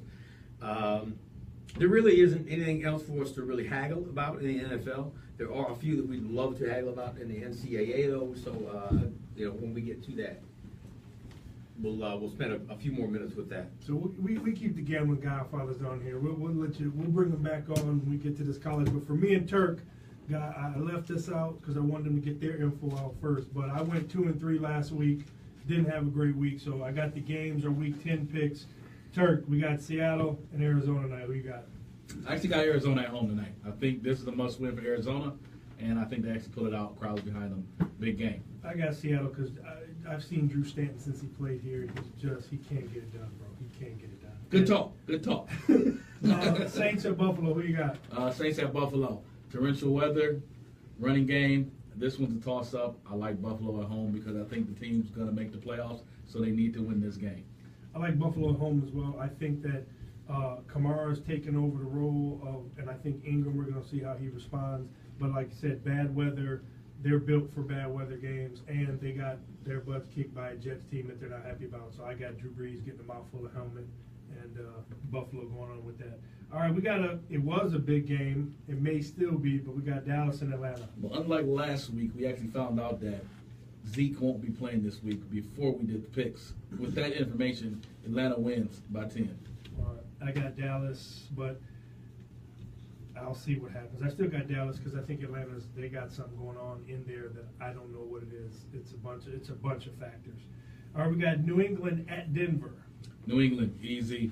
This may be the first meltdown in the Denver Mile High Stadium in probably a good 20 years. They may be reaching the point of complete infamy. I got New England, but it's not going to be easy. They've played everyone as well. I mean, obviously they took that L, they took that butt whooping at Philly, but that defense is still that defense, and they got their butt whooped last week. I understand that, but the one thing that Philly has some things that New England doesn't, and number one, Hogan may not be playing. You've got. No, I didn't know Hogan wasn't playing. Let me change my. Hold on. Gronkowski is obviously the injuries have caught up to him, and that crossing route, short route, that don't work with these guys. So I think New England wins by probably 1 or 2 field goals. Gronkowski will be busy, but I agree with you, New England, but not it's not gonna be a blowout. All right, we got Miami at Carolina. I think that's the Monday night game. Carolina. I got them winning the South, so I got them beating Miami at home. I actually picked the upset. I think if Matt Moore is still the quarterback, I don't know if he started or not, but I think they got the locker room lawyer out of there, sent him up to Philly. And I like their defense is still, they're still one of the top defenses in the NFL. They're like 5th against the run, and I think like 9th against the pass. So that it's a must win for them, and I think they're going to play a little more physical because they know it's a must win. And I'm not with Cam, so I got Miami on the upset. Now, here's the upset alert. We got the Chargers, who had a week off, coming to play the Jags. Is there another team in NFL that is a bigger non-factor, any like good or bad news than the Chargers right now? Is there a team that you just don't even know they exist greater than the Chargers? I think they are the most irrelevant team in the NFL. The Cleveland Browns are a laughing stock, but we're laughing. No one even knows that. I mean, have you seen Phillip Rivers throw passes here? I watched the games. The problem is that they always get down, and then he brings them back, but they just don't have enough time. They're so irrelevant. They're just out there. They're just out there collecting checks. I think that Jacksonville at home wins this game. That defense is freaking nasty, and Phillip Rivers is not going to have time. Melvin Gordon is not going to be able to run the ball. Long day for that San Diego, the LA offense. I picked the Jags. I think it's going to be close because the Chargers are creative with the ball. The problem with, like I said, with them is they get down early and they're always playing catch up. So, and here's the other thing.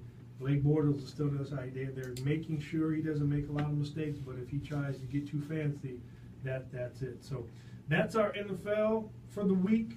Catch up with us next week, and we'll relay our results. And Dom, take us to the next segment.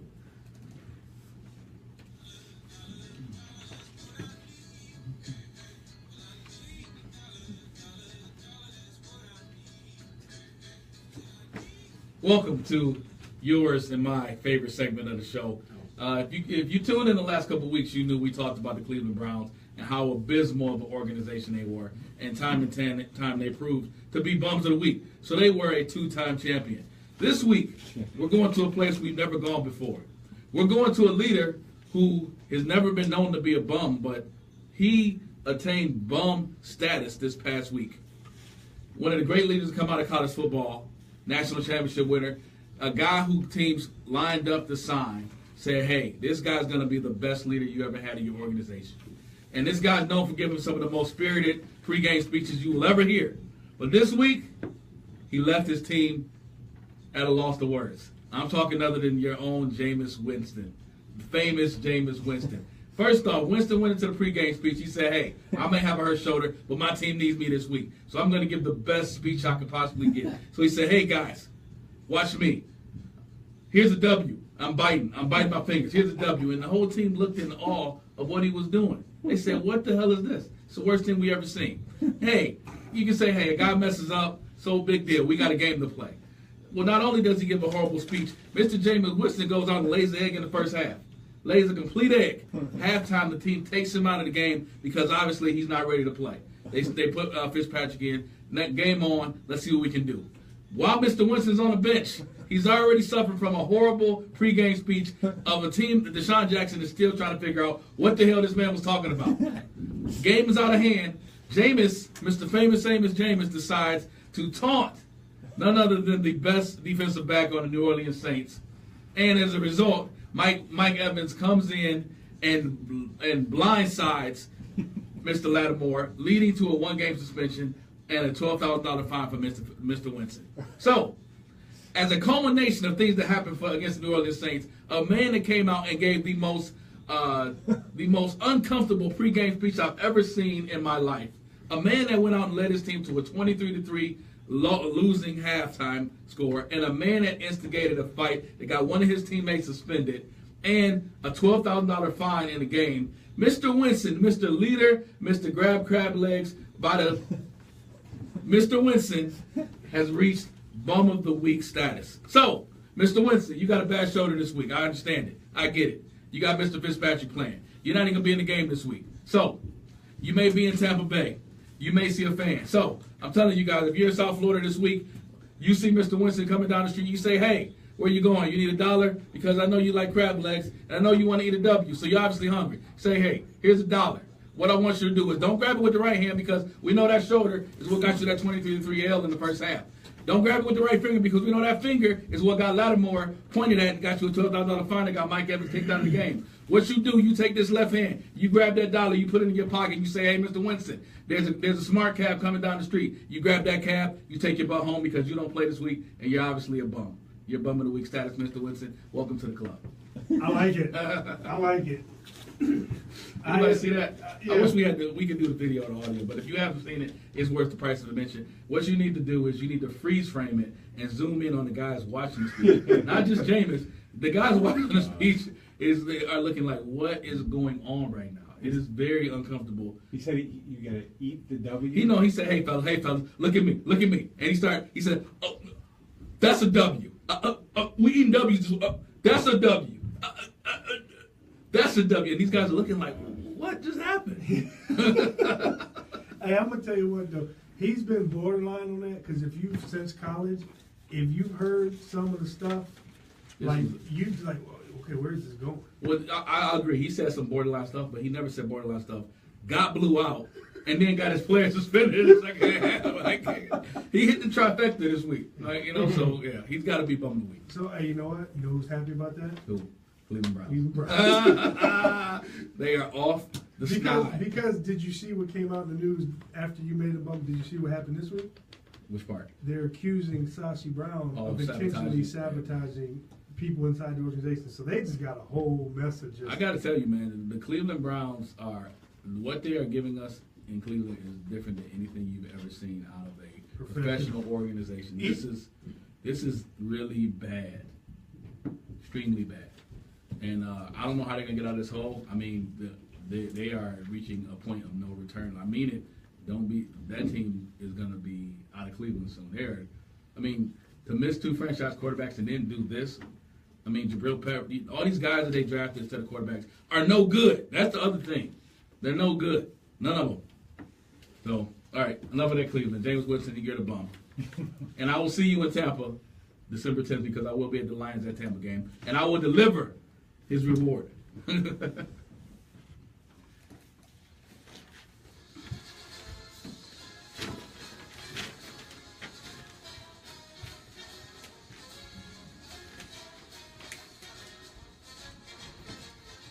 Before you get started, Turk, let me tell you what that is because people might not know.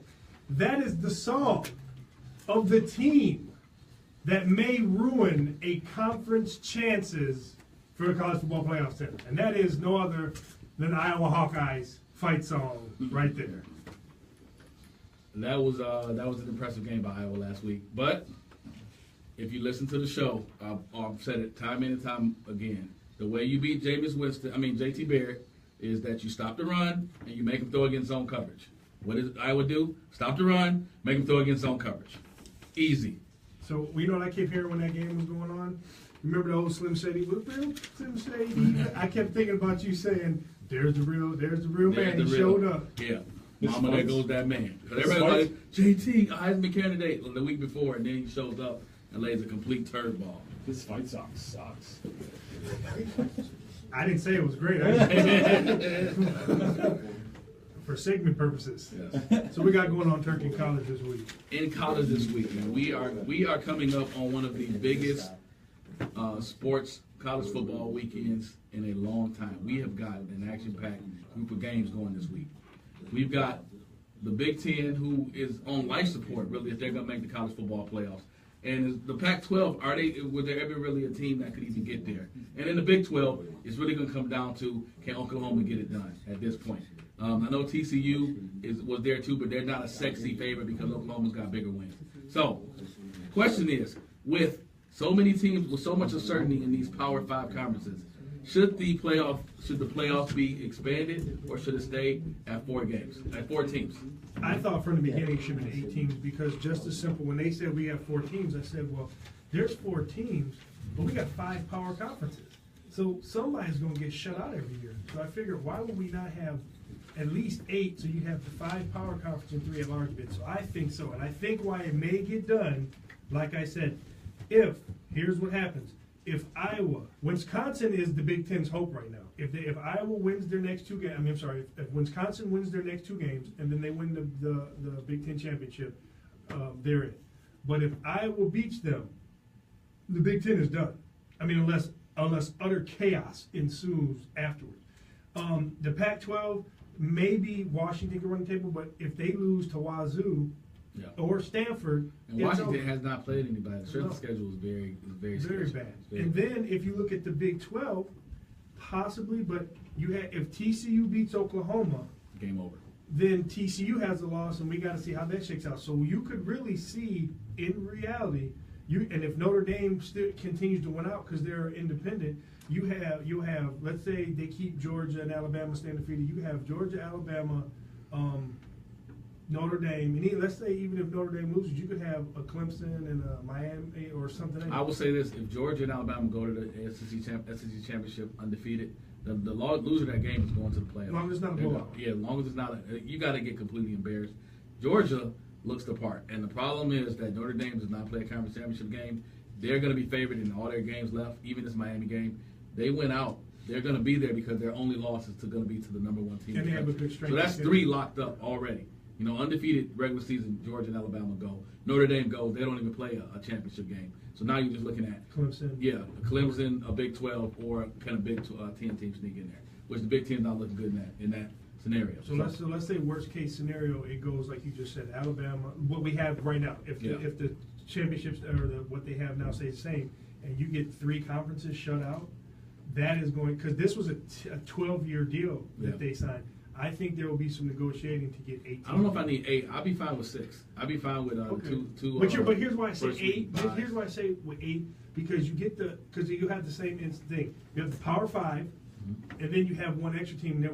So if you have 8, there's really nobody complaining. No, what they need to do is make a rule that you have to win your conference championship, and that you have to play in it, and that makes Notre Dame in a precarious point where they have to get into it. Get in the conference. They can't keep doing this where they sit out the biggest game of your season, and that automatically vaults them into the top 4. You know, because no one's going to step them down. They finish the season with 1 loss against Georgia. They're going to be there, and it's not fair. You know, they don't. Think if they were in the ACC, they had to play Clemson. Then it's a no-brainer. Clemson versus Notre Dame. Whoever wins that game is in the Final 4. Or they had to play Virginia Tech. No, they had to play Virginia Tech, or they're in the Big 10 and they got to play Ohio State. They got to play. They got to play Wisconsin. They got to win that game. Well, however it works out, they should have to be in the Here's what they did. Everybody's in the ACC but football, right? And a lot of the games over the last couple of years that they've picked have been the bottom of the barrel ACC team. Yeah. So let's go. And Notre Dame is just time. And I guarantee you, if Notre Dame got into a conference, they may get back to that old Notre Dame status. And we're not even talking about Miami. Miami's undefeated. Yeah. Yeah. That's what I'm saying. There's going to be 3. There could be 3 conferences. This game, Notre Dame Miami game, is going to be the playoff for one of the. Whoever loses that game is out. Yes. Whether there's 1 loss Miami or it's Notre Dame. I think if Miami and Clemson both get 1 loss into the ACC title game, then if they beat Clemson, I think Miami is number 10? Is Miami number 10 in the college football playing? I don't think number 10 is high enough this late with 1 loss. What are they? 7. Number 7. I don't think 7 number. You get 1 loss, where do you go back to number 12 maybe 11? No, depending on the way you lost. Number 11 with what? 2 games to go.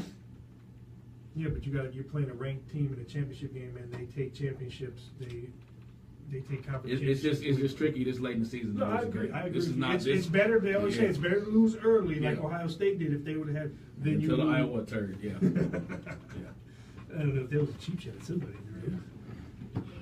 I can't talk. My Michigan Wolverines. Bums. We both got 2 losses. Hold on, man. Bums. How can you say that with 7-2? Y'all lost to Rutgers. They're gonna lose 2 more games, bro. They're not. Maybe one. They're not losing Wisconsin. They're not losing Ohio Wisconsin. State. We need to stop giving Wisconsin respect. Have you watched that team? Yes, they are matched up well with Michigan. How? Michigan stops the run. Enough. What was that? Michigan stops the run. No. And Wisconsin can't throw the ball. I don't know what Rocco's looking at. All right. So we got we obviously agree that they need to expand the 4, whether it's 6 or whether it's 8. I think something needs to be done. But they need to put a caveat in there to encourage teams like Notre Dame to have to play in the conference championship, to not just go with that 12 games and make it. Weak sauce schedule. Yeah, and just be able to cherry pick their way to the finals.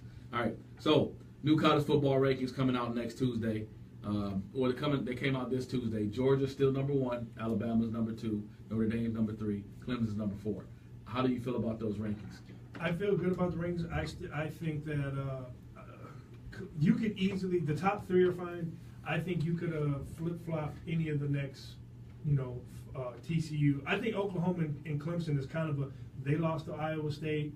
Clemson lost to Syracuse. Now, granted, Syracuse quarterback was hurt, and that plays a major factor. I think. You mean Clemson quarterback? I mean, Clemson quarterback. Oklahoma losing to Iowa State with a linebacker that hadn't played quarterback in like a couple years. I think that's way worse. That's crazy. I think Clemson should get the benefit of the doubt too because they are a defending champion. And they played a very tough schedule. Yeah. They beat 4 top 15 teams. I think Clemson's a one-loss Clemson team. I wouldn't want to play a one-loss Clemson team in the Final Four, not with Gabo. They still have a lot of talent. The healthy quarterback, I wouldn't want to play them. And I'm including Alabama, whoever. Because if you get in a shootout, and Dabo's he's showing you that he can score points against the best. I don't think Alabama can get into a shootout with these teams. So, all right. Well, before we get into our picks, we want to bring back the Godfathers to give you their college roundup.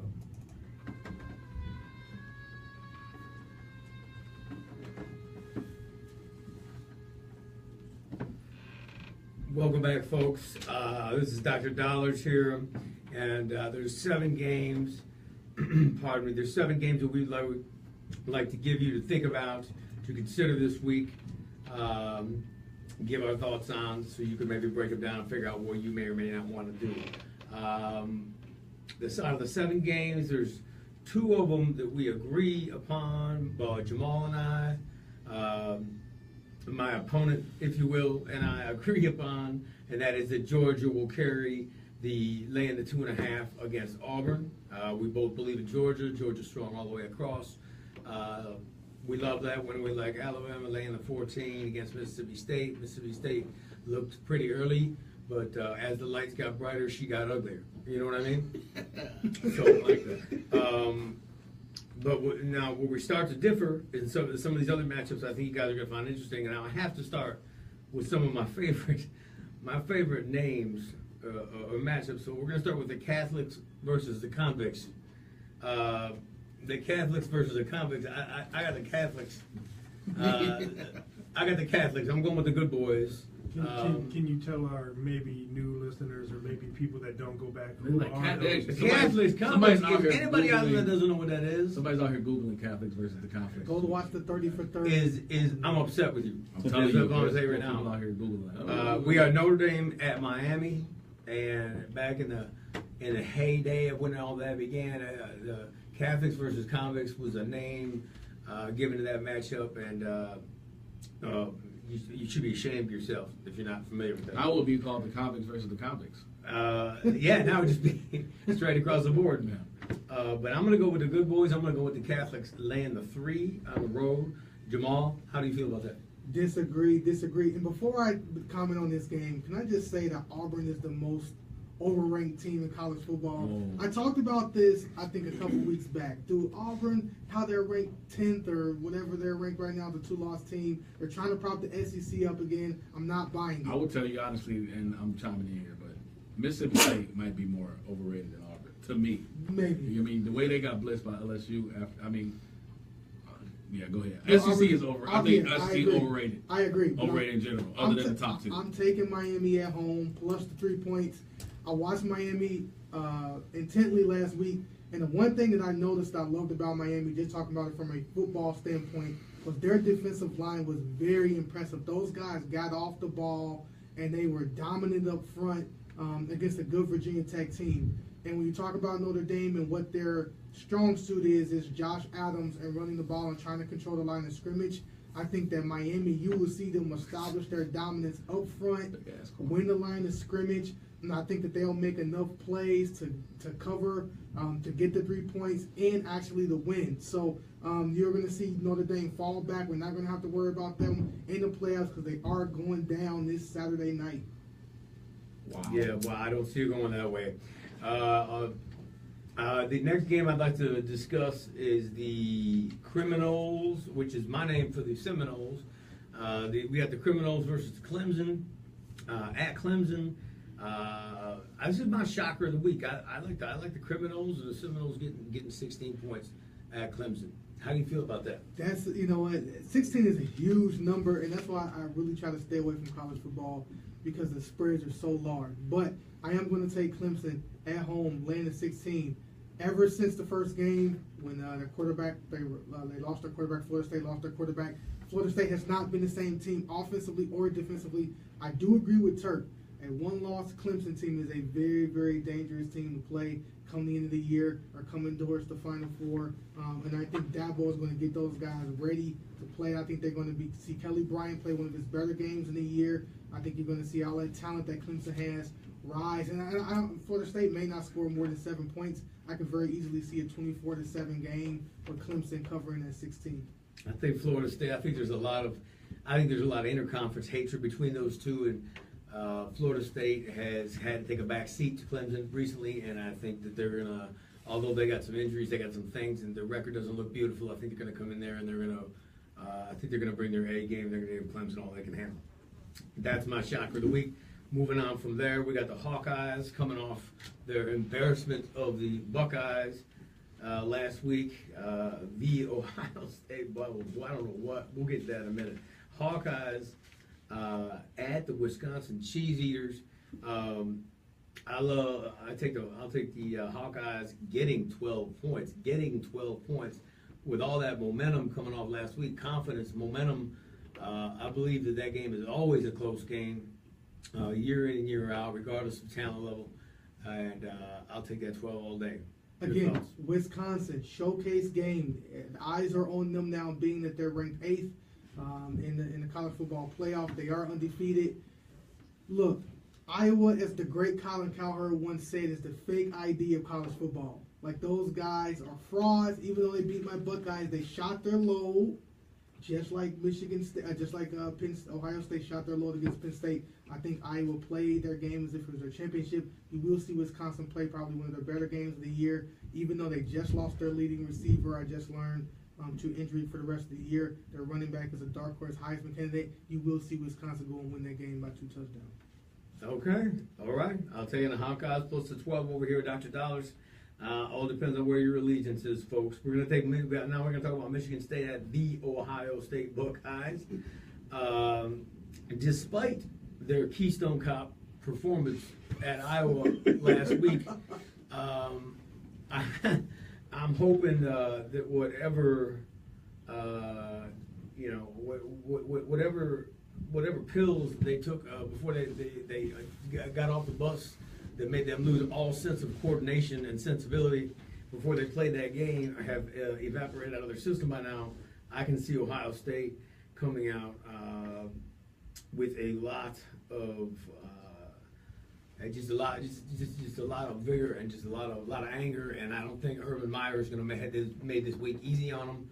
And Michigan State has I think outdone themselves a bit recently, and now they're going into the horseshoe, and I think things will change around. I think Ohio State's going to come out and try to make a point to try to balance out what happened last week. Look, as a resident Buckeye fan in the state of Michigan and on the show, I have a responsibility to be objective. Ohio State will win this football game, but there is not a single scenario that exists where Ohio State will cover the spread. Not one. There's not a single outcome that I can think of as a Buckeye fan in which we beat Michigan State by 15.5 or 16 points. It just doesn't exist.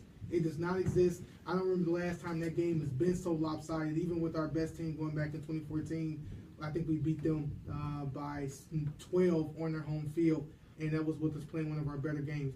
I almost took literally my rent and mortgage money. Wife, I hope you're not listening to this. I almost took my mortgage money and found a bookie to bet on Michigan State taking these. Are we telling the people to bet big on Michigan State? We are telling the people. Take everything you got. Empty the bank account. Put it on Michigan State and D'Antonio. Look, take your loan against your 401k. Oh, man. Take a home equity loan. Oh, now you're talking. There is not a scenario equity that exists where Michigan State will lose by more than what the spread is. No chance. No way, no how.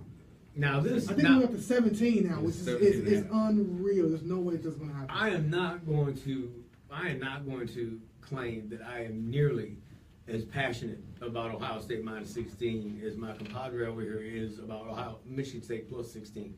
All I'm saying is if this game were in front of me and I had to play it, I would take Ohio State at home to respond to that embarrassment of last week. But to me, if you're gonna drain that rent money out of the bank and keep it a secret from your wife, I'd go Georgia or Bama all day. Those are the two I would jump on. Write the check. Fair enough. Write the Write check. the Write the check. check. We got one more game we'd like to touch on, if we may. We got TCU at Oklahoma. I think Oklahoma just scored again 5 minutes ago. I don't know what they are. I can't figure out what Oklahoma is. I can't figure out what TCU You're a is. big They club. both I'll bother tell me. you. I'll tell you what they are in a This second. is what I'm saying to do. Again, it's not one of my favorites in the world, but if this game is in front of me and I'm going to play it, I'm going to play TCU, and they're 6.5 point underdogs. I'd take that 6.5. I'd buy the hook. I'd get them up to a 7, and I would take TCU +7 against Oklahoma. I just feel like everything went right for Oklahoma last week. I don't like it when everything goes right. I feel like the next week they usually fall off just a little bit. That's what I feel like is going to happen. TCU's got a good defense.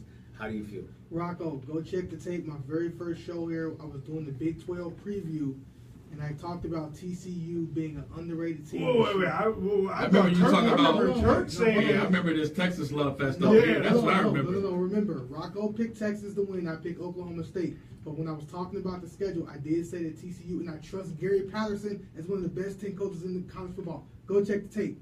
But that being said, I'm taking Oklahoma.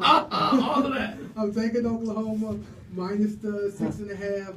Look, I think look, you throwing my hook 'em down right now. That's okay. Can we get back to the tape and we can talk about this love fest we heard about the Texas Longhorns? Because that's what I remember. Look, Texas is a solid team. Look, they're They're a solid. team. They're Yeah, solid team. They're a solid Are they going to team. make a bowl game? Yes. Yeah, dude, they're at 4-4. Yeah. right now. If we can get to Texas, I love Texas this week. Yeah. Laying a monstrosity of a number 2. So what we got, man? I got Oklahoma laying the 7. Look, they don't play great at home, but again, this is number 5 versus number 6. This is another belt in the chamber, another bullet in the chamber for Oklahoma in their bid to try to get into that Final Four. They need to go out and win this game, but not only win impressively. I got Oklahoma laying the 6.5. So I got and Dr. Dollars. I got TCU getting a touchdown. we got to figure in Dr. Dollars because this don't make no sense. No sense. You got a man here who is he I'm lives in confused. Michigan. He lives in Michigan. Yeah. He's from Ohio, so I understand the Buckeye thing. Yeah, okay, sure. But he is probably just as passionate about Texas football That is very as he is true. about Ohio That is football. very true. And the Spurs. Now what he has done. So hey, you know what?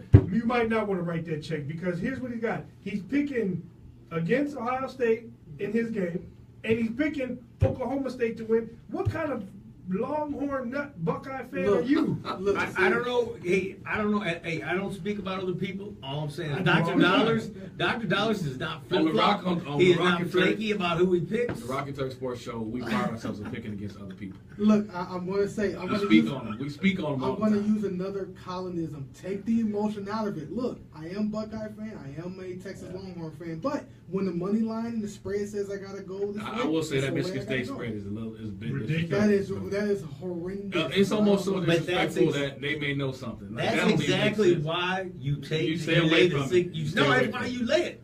When it looks that weird, you go the other way, and that's what you do. Lay the 16. They're probably gonna put it all on.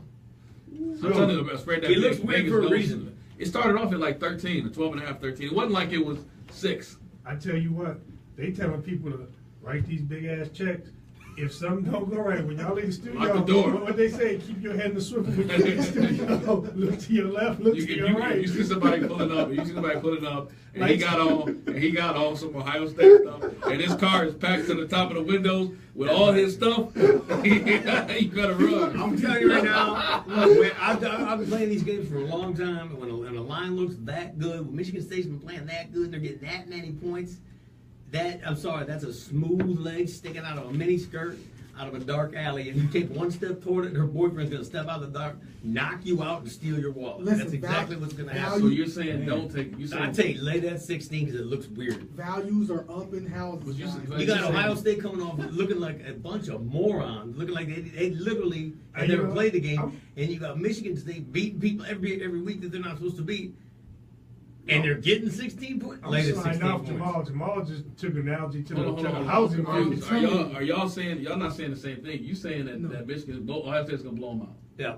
And I'm You're saying, saying ain't no way in the world. I don't. He's see, using again, logic. I don't see a single. You're using I don't logic, see a using single gambling scenario. experience. See, and that's the thing. That's what you got to decide on which one you want to go with. Do you want to follow logic?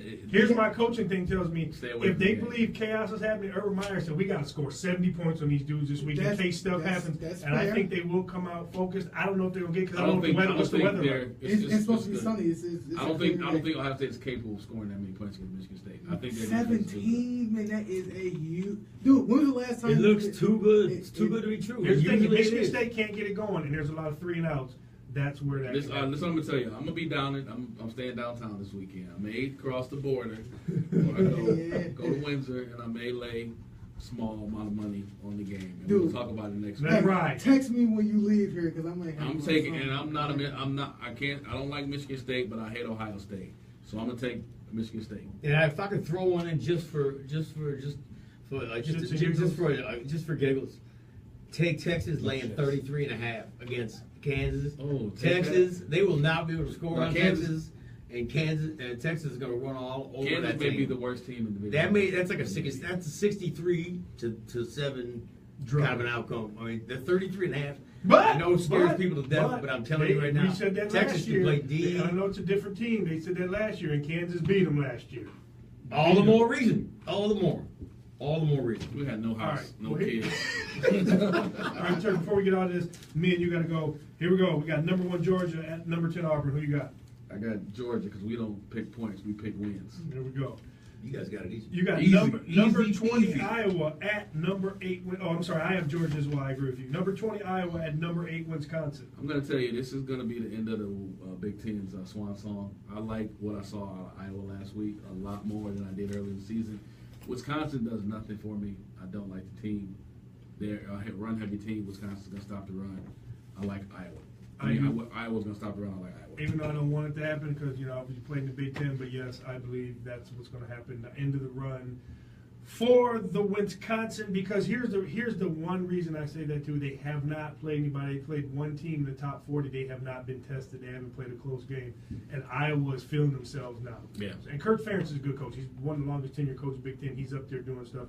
I got that. And they were freaking whooped. It wasn't like they was smoke. I know what people think. Man. Triple A's, They was pushed them whooped. around. Yes. Dude, every The aspect the of that offensive, of the I game. mean, the offensive line, defensive line controlled that whole game. The Every quarterback made some timely throws. Their corner is leading the nation in interceptions. It's not like I was just out here just lucking in the But they were wind. like They're a good football we team. talked about. They were the K-State of the Big Ten. Yeah. They were a good, solid team. Yeah. All right, this was a tough one for me. We got number 12 MSU at number 13 Ohio State. This ain't tough for me. Ohio State's gonna win this game. They won't win by 17.5, but Ohio State will win this game. I think it's tough because Michigan State's coming in there with the hopes of they're still alive for the Big Ten title game, but I think Ohio State is going to be fiercely trying to do something to possibly be the first 2-loss team to squeak in, depending if chaos happens. But I got you too. I got Ohio State as well. All right, here we go. Number 6 TCU at number 5 Oklahoma. I like Oklahoma here because the game's at home. I think they're going to be able to score a little bit more frequently than TCU can, even though TCU's got a good defense. I like Oklahoma at home. I think they shot the wad, as I say, against Oklahoma State, and I got TCU. The old wad. The old wad. The old wad. Shot again. Yep, backed up for a while, but it shot out. So I got TCU in the upset, if you want to call it 5 versus 6. So to me, it's not really an upset. All right, the big game, the one that's got other implications. Number 3, Notre Dame versus number 7, Miami. All right, I went to a Catholic school, but I hated mass. I'm going Miami. You know what? You got me on that one because I figured a little bit. I like Miami. I've watched them. There's something that just it's just not clicking. That they're defensively they're good. They have their D line. It's going to be a bunch of. It's like Ohio State's D line. They have a bunch of those guys going to be playing on Sunday. Offensively, I think the quarterback is still trying to figure it out. I think he's going to be good. Notre Dame, like you say, run game, offensive line that travels, and they're going down into some good weather. They should be loose. And I know what's on the line. Brian Kelly's a nut, and he's going to push him. I got Notre Dame beating Miami at the crib. At Miami. All right, here we go. Here's our upset games. Upset alert. You got number 9, Washington at Stanford. Who you got? I like Washington. I don't think Stanford is good this year. They've been in the past. I know they got a running back who he's averaging like 10 yards a carry. I get it, but they're just not putting it all together as a team. I like Washington to keep going and continue their run toward that Pac-12 championship. I agree with you, but Stanford they are a physical team. They can run the ball, and Washington has showed a problem stopping the run. And they've been, not for whatever reason, they're really not lighting it up on offense. I think they may go in here and take them lightly. It's tough. Stanford is a tough place to play at. I got Stanford in the upset. And the last one, which people may think is funny, but I got number 2 Bama and number 16 Mississippi State. And before you laugh, I'll tell you why. But go ahead, who you got? As I said earlier when Jamal was talking about Auburn, I think Mississippi State is one of the more overrated teams in the country and definitely in the SEC. Alabama goes there and they freaking take those dudes to Pound Town. Expect this game to be over in 3 quarters. I am going to take Bama, but here's the problem. Fitzgerald is a very good quarterback as far as being an athlete. Average, okay thrower, but he can make things happen. Nick Saban struggles against athletic guys who run around, but can also look downfield, throw the ball. But my issue with Alabama is this is not the same Alabama defense that started the season. They have been riddled with injuries and with Minka Fitzpatrick also not playing, they can't. Now, yes, they have another 5-star guy stepping in, but they cannot afford another big-time injury during that game. The linebacker core is shot. Secondary is struggling. Defensive line, they got a couple injuries. Offensive, they're okay. Hurts still got to get going. Harris has run the ball extremely well. But I'm looking at on upset alert because of the defense, and if they get on their heels, it could be a shootout, and I don't think Alabama can win shootouts these days. So that's it's going to be a shootout. But I'm still taking Bama. Mississippi State going to get shot right in the back. Alabama wins by 25. So violent, Turk. I know, man. Savagely. All right.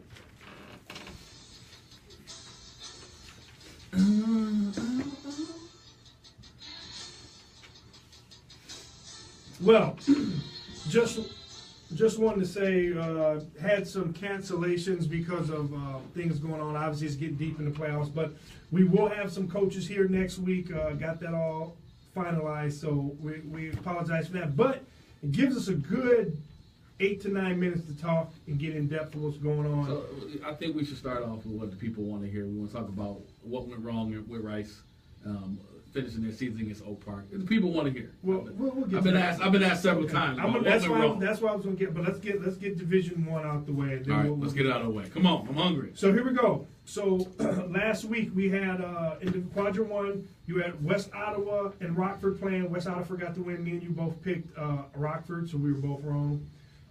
Davidson and Clarkston played. Obviously, Clarkston. We picked Clarkston. They won 28-0. So this weekend we have West Ottawa and Clarkson playing to see who gets in the Final Four. Moving down to Quadrant 2, and I hate this because I'm looking how it's shaping up. Lakeland played Catholic Central. We both picked Catholic Central. There's just a little too much for a Lakeland team. We know Catholic Central is good outside the Catholic League. A little too much for people to handle. This was a shocker. Me and I can't remember who you picked, Canton and Belleville. I picked Belleville. I thought this was their year, and Canton beat Belleville 28-25. So this weekend you'll be having Canton versus Catholic Central. I didn't ask you West Ottawa, Clarkston. Who you got? I got the team playing against West Ottawa. I can't believe that they won that game in the first place, so I've got Clarkston winning that game. I do as well. And then who do you have? This is an interesting matchup. Who do you have winning Catholic Central? You got a team that's trying to run the spread now against their former self in Canton. This is a tough one, but I just can't imagine CC making it to the freaking semifinals. I got to pick Canton. CC's just not that good. I don't want to pick CC, but here's the deal. The high tomorrow is 30 degrees during the day. It's probably going to be something around 25 degrees around kickoff. They still know how to run the ball, and they still got the dogs to move it. I think Canton may have more athletes, but I think CC, and this moment is not too big for them because they've been in the playoffs and they expect to be here. So I'm going to say in a cold weather game, I'm going to see Catholic Central beating Canton, and it'll be Catholic Central versus Clarkston, which we've seen before, playing to get into the finals. Unbelievable. On Quadrant 3, which this has been probably the most entertaining, last week we had Chippewa Valley versus Dakota. I picked Dakota. thinking that they were going to get some get back from the regular season. You picked Chippewa, Yes, and I won. Chippewa went out there and smoked them Smoked 45-20. them. And Chippewa's a actually, good we program. were going to have Coach Merchant on, but he was not able to make it, so we're going to try to get him on. Hopefully, if they make it through, because we only bring winners back, so hopefully he wins. But you got, and Shout out then to Coach O. and then you had then you had Cass Tech versus Fortson. And I picked Fortson. I thought Fortson would get the upset, and Turk obviously he said he's going to take Talent with Cass Tech, and Talent went out 20 in a close game, 27-22. They actually had to come. Fortson was leading at that point near the end of the game, and they came back. So you will have, and this is another good matchup, Chippewa Valley versus Cass Tech. Who do you got? You know what? This game is at Chippewa. Yes. I like Chippewa. I do like Chippewa Valley, man. That's a big program with a big fan base. That's going to be a tough place to play for a lot of dudes at Cass who have not done it. I know Cass has done it, but this group of kids have not. I like Chippewa Valley in that game. I think me and you also talked about this in the offseason. We talked a little bit about West Bloomfield and Cass Tech, is that they're stockpiling talent. One of the problems in high school is the game goes fast. You have a lot of talent, and they're young kids, and there's only so many balls that go around. And I think sometimes when you have too much talent, and you're not handling it the right way, that it can be a problem. And for as much talent as they have, I don't understand why they have 2 losses. And some of these games they've struggled in. They're not like last year. They was kicking ass all the way through. So that was a group that had been together a while. You're right. And they got a lot of transfers in this year, a lot of kids who have not done it. That's why I like Chippewa at home. I'm going to go with that. Go ahead. Any chance that the Pickering Central game comes back as a benefit to Cass Tech in a game like this against Chippewa? Possibly, but this is so late in the season. You got different. We always say your team that starts the season never looks like the team that ends the season most times, Right. and you got a different group vibe. And Chippewa's a very good coach team. I'll say to be close because here's what you have. You do have some good athletes in the secondary, Cass Tech, and you got Chippewa that's going to throw the ball around the yard. I don't know if the game's Friday or Saturday. Saturday, the weather's going to be dramatically warmer. Yeah. So if it's Friday night, and I'm sorry I didn't get this before. It's Friday night. Okay, I'm going to go with Merchant because he's the right guy and he's a very good coach, and I'm going to stick with. Wilshire's a good coach as well, but with. Let's get to the meat and potatoes though. Okay, This one right well, here. We got. For this Division one right 1? here is meat and potatoes. Okay, Yes. Quadrant 4. This is meat and potatoes. We have West Bloomfield played Mott last week. We both took West Bloomfield, and Turk was right. I thought it was maybe be a closer game. They went out and smoked them 41-7. And then this was a game that we knew was going to be a close game. It was closer than we thought. Utica, Eisenhower, and Adams played, 2 very good teams, and Ike walked away 10-6 winner. And so now, like Turk said, this is the meat. This is what college football, high school playoffs are all about. West Bloomfield against Ike. At Ike, though, that's a big thing. It's at Ike, man. I honestly, West Bloomfield is playing as well as anybody in the state right now. I actually think West Bloomfield wins this game. Bryce looks like the better quarterback. Oh my God, Bryce looks like the better quarterback of the 2, and you wouldn't have said that when the season started. So I'm going to take West Bloomfield to win a game and get to a place they've never been to on the road at Utica Eisenhower. I love you, Coach Bellamy, if you're listening. Bryce, you were awesome. We were on the show. But Utica Eisenhower can run the ball. You guys don't run the ball that well. And it's going to be sub-Arctic temperatures, 25 and lower. I don't know what the wind's going to be like. You guys like to throw the ball a lot. I got to go with the team who's built more for the outside. So I'm going to go with Ike. Plus, Ike had a heartbreaking loss to Cass Tech last year, 1 play away from getting to the finals. I think that chip on their shoulder has propelled them all season. They're 11-1. I picked Ike to win the whole thing anyway. So, and I will say that, but the way that West Bloomfield is, they're not playing around with teams. They are freaking. They are finishing your season is over in the first quarter against West Bloomfield right now. They are playing at a level that you've not seen. But that talent, it should be. And Rocco, but just like Cass, it's easy to get the talent. It's one thing to get it. Another thing to get these guys to a point where they are actually implementing what they're supposed to do and maximizing the talent. You got a bunch of guys making a bunch of plays at West Bloomfield, and the best guy may be the quarterback. even though they got all that talent around them, the guys playing as well as anybody in the state. So well, go ahead, real quick. I was gonna say, don't sleep on Colin Hurd. We saw him last year against when he was at Grove. special teams touchdown and a return on, as a corner. He is playing very, very well Yes. for West Bloomfield. I can see him having a big game. Our Division II is wrapping up to be pretty one-sided affair. I'll give you, you got Traverse City Central is a good team, is playing Forest Hill Central. I'll probably say Traverse City Central because they've been in the playoffs a lot. What do you got? Traverse City Central. All right, this was the bracket. We figured Wall Lake Western would be over here, but now since they lost, it's just been thrown up in the air. You got Franklin versus Flushing. Who you got? Ooh, Flushing. I was going to take them as well. So we got Flushing and Traverse City playing to see who goes to the finals. Now, other side, Wyandotte Roosevelt lost to Lincoln, and King thumped East English Prep 46-11. I got King beating Lincoln to go to the Final Four. Easy. I question whoever seeded these brackets because this is horrible. Once again, you had De La Salle, who they have not given up a touchdown yet this whole playoffs. They won last week, beating Port Huron Northern 50-0, and so they are in. They're going to be playing, which we were going to get to, Brother Rice, who I picked to lose, and it kind of, from what I saw, the game unfolded the way I said. The defense gave up too many big plays, and Oak Park won 34-14. So you have De La Salle, Oak Park playing. I like Oak Park in this game. We played against both teams. Oak Park has a college-sized offensive line. De La Salle has some college-sized guards. I think in a cold game with that quarterback, that run game, they're not going to throw a lot of passes. They'll be able to control the game. Oak Park. I like it. I like De La Salle at home at Wayne State. Gianni knows what he's done. He's won a state title in a couple state titles in Division I. I like that. So I'm going with De La Salle versus King, and the winner of that game is going to win the state championship. So now, Oak Park really has a chance. So clear the mic for you to let you speak your mind. All right, we only got a couple minutes, so I got to get out of here. But Brother Rice season ended last week, as everybody knows, against Oak Park, and it was unfortunate. Game was close down to about 4 minutes left, 20-14, and then Oak Park just wore down the defense.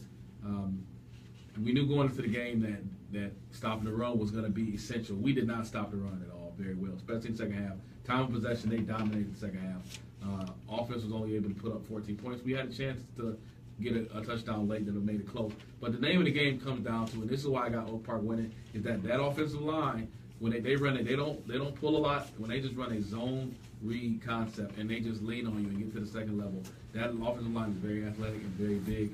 I think they're going to wear down De La Salle. And they've got a lot of talent, man. Mathis is a junior. I think Oak Park is going to be like West Bloomfield next year. They have a bunch of guys who are Division I prospects who a lot of people don't know about. Who look. You saw them up close. You said, man, that guy looks like a player. And not just linemen. I know they got a kid out of Ohio State, kid getting recruited by Michigan, but they got some safeties. Mathis at quarterback. The tight end is a long guy who's going to develop into a pretty good tight end. He's a sophomore. John Kelly's little brother was a running back that gashed us. The team's got a lot of talent. I think this is their best chance, and I told the coaches, you got a good shot to win the state championship here as you've ever had. I think Oak Park wins against De La Salle, and they keep going. Because if you can't stop the run in the playoffs, you can't win a game. And they can do both. They can stop it with the big fellas up front, and they can run the ball with a dominant offensive line. So if they prove victorious against De La Salle, you give them the chance to be king? Absolutely. Okay. I think looking at what I've seen so far, I think just physically they have a mismatch all over the place. Well, like you said, whoever seeded this was probably expecting Wall Lake Western to win that side, but so now basically whoever wins the quadrant 4 or 3 is probably going to be the eventual state champion. They need to reseed this crap because that's horrible. I mean, Wall Lake Western should have had a walk in the park to the championship. They blew it, but still, I mean, good Lord. All right, ladies and gentlemen, thank you for listening. Just again, we'd like to thank one of our sponsors, Beirut Palace. When you're making your dining out plans, go to one of the 4 Beirut Palace locations, and when in Royal Oak, stop by the Beirut Palace at 205 South Main Street. Ask for Mo and tell them you heard about the restaurant, The Rock and Turk Show, and you'll get 10% off your meal. For more information, call them at 248-399-4600 or go to their website at www.beirutpalace.com. Do it today. And as always, our show was sponsored and brought to you by Blaze Contracting.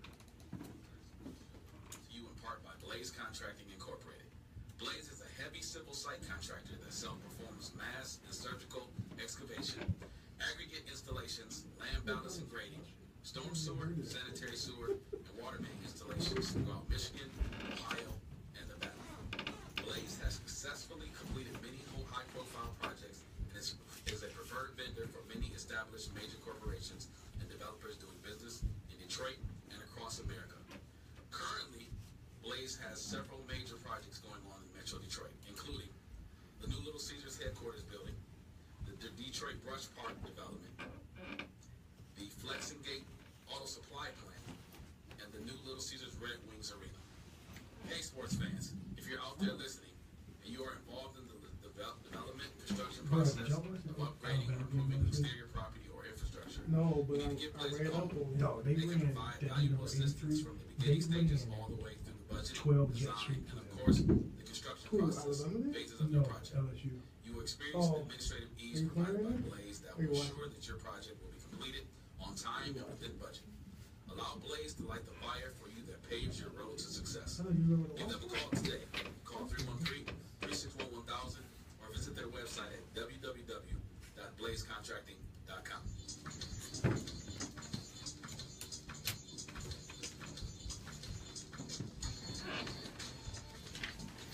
Hey, that wraps up another Rocket Turk Sports Show. First off, we'd like to thank our two Dons of Gambling. We got Jamal and Dr. Dollar here. So make sure you tune in and see how they did on those picks next week, college and pro. Obviously, it's a big weekend in college football. We got some marquee matchups. We have some differing opinions in here. So we're going to see how that pans out, both in the NFL and the college game. We've got some updates, obviously, on what's happening in high school football tomorrow, which we're 2 weeks away from the high school championship here in Michigan. Big time football being played. Make sure you go out and support your local teams. One thing we didn't get to talk about today, but I think we're going to talk about next week, is the 30 for 30 for Ric Flair. We got to bring that up because if you didn't watch it, it is must-see TV. The guy was a living legend and is still alive and kicking and doing some big things. Rocco, what you got? Nothing, man. Just a good show. Enjoyed everybody being here. I'm excited about next week. We've got to see whoever survives and advances. We'll get those coaches in here and have an interview with them and just bring you all the weeks. And I just want to come back and see if these Godfathers, man, if we're going to get some calls, if people lost, houses, homes, cars, I just want to see who's good and who's not. And if you want to go to Windsor, I'm going tomorrow. You can catch me going over there. Bring your mortgage payment, bring your rent. We're taking it all. Don't take the tithes and offering. Leave that for the church. But everything else, bring it on. We're going to win big. Voice your allegiance towards Dr. Dollars. That's all I got to say. There you go. See you next week. So I figured next week what we could do was I'll start singing, saying like, Don't bring the tithes, man. Dude, don't bring the ties. Take a HELOC out. I've kept track of my whole family. Like right now I'm 12 and 1. He's 9 and 16. The last